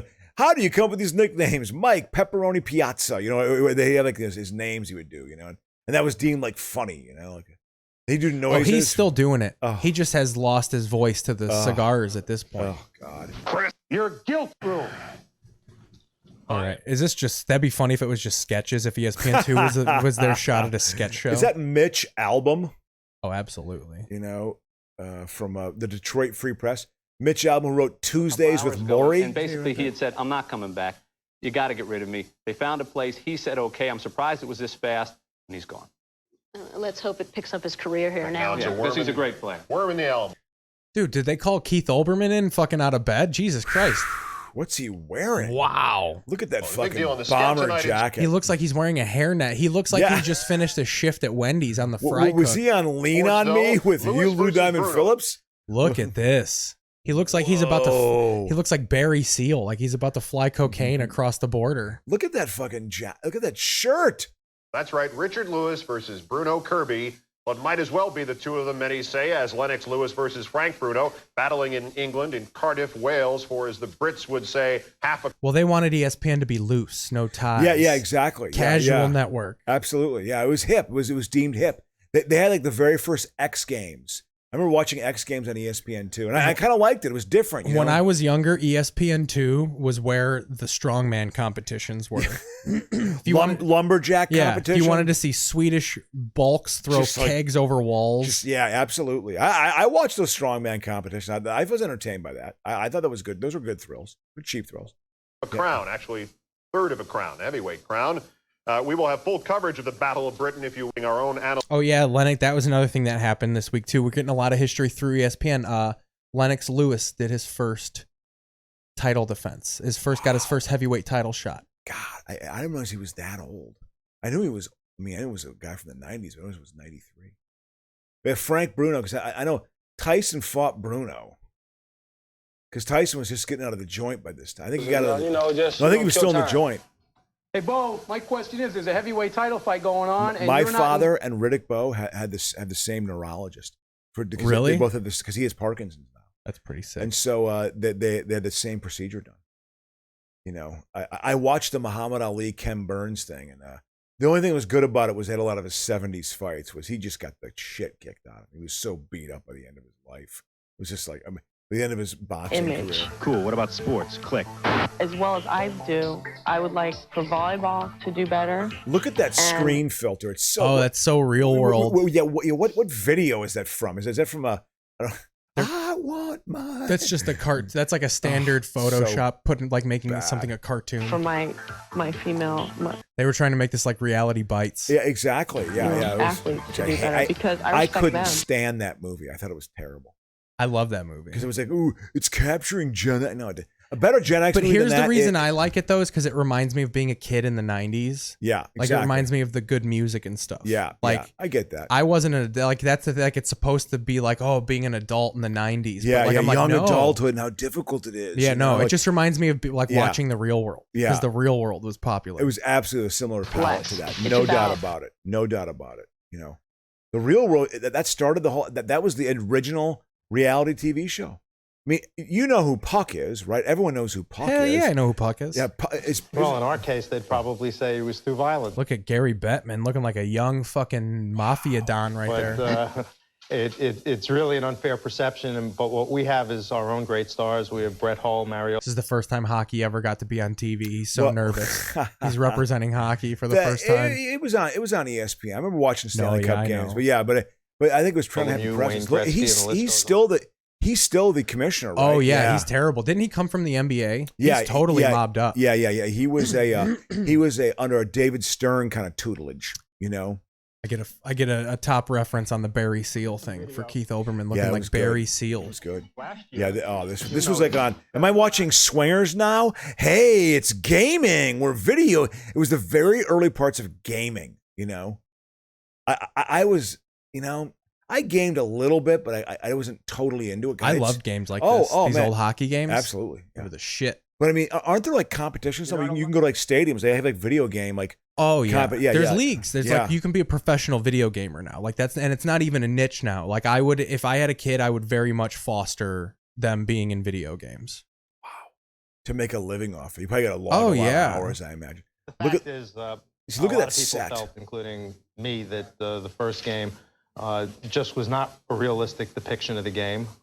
He's mad about the hockey game. Okay. Well, you're fucking you're just upset that video games suck. Well, and the fact is, the technology hasn't reached it yet. They're not actual little cartoon men on the ice. I would like them to superimpose humans into the game. I look to you. What was the first video game that was like Lara Croft, where it had it felt more realistic, or was kind of a breakthrough into graphics and visuals for you? PS2, PlayStation 2. Yeah. PlayStation 2 was the first time that the ads for the video game actually looked like the game. Because for so long, they would make a better version of the game for the ad, and then you would turn on the game, and you're like, oh, it doesn't look like the commercial. So when did PlayStation 2 come out? 2002. Yeah. Xbox, I'll tell you, I used to do Halo parties every once in a while. Hell yeah. When I was like 32, 33, drink beers and play Halo for like, a Saturday night. Yeah. Or we're about to hit 3 hours. How you feeling? Yeah. We got to wind it down. I think really we went through. We had some ebbs and flows in this episode. We quarreled for a while. We had some goofs for a while. There was something going on here. It was happening. I was rambling. I'm a rambling guy. So Rob Aponte says this is the NHL '93 Sega Genesis saga. They had fights where guys would bleed and people got mad. Yeah, exactly. They took it out of the '94 game. That's a reference in Swingers. They took fighting out. Well, the fact is that they definitely, we wanted the image of the NHL. He's definitely thinking long term here, because the fact is the fight was the draw of the NHL. That was its home run, was the fight. You wanted to see the fight, and it still kind of happens, but it ain't the same. That being said, wow, it's so much more athletic. God, it's. I think the NHL is great. I love. Oh, they're so much more hot and sexy now. Well, fucking slick haired. They are like. What there were women in Chicago who loved the Blackhawks. Oh yeah, rugged and handsome, because they're not they're rugged and masculine. They're not too smart, so you can like tell them what to do still. Yeah, well, that's how the show ends. That's how the show ends. Well, thank you all for listening. Follow Crocious on Twitter. Yep, Insecure Comic. He has a great feed. I think I got a few lines again. Are they funny sometimes? Oh no, your tweets are great. I appreciate that. Follow the show. Thank you, man. I appreciate KeithPazel.com for all the back episodes and TV League information. Fish for a comment. I'm Keith Pazel on all social media. Yeah. I'm Keith Pazel in my heart. Exactly. I'm Keith Pazel in your hearts. This was my podcast. We will see you guys next week. Excellent. On YouTube. Hopefully I'll get the compressor and the levels better. Yep. It was negligible, but I'm a perfectionist. I love you and I hate me. Goodbye. Excellent.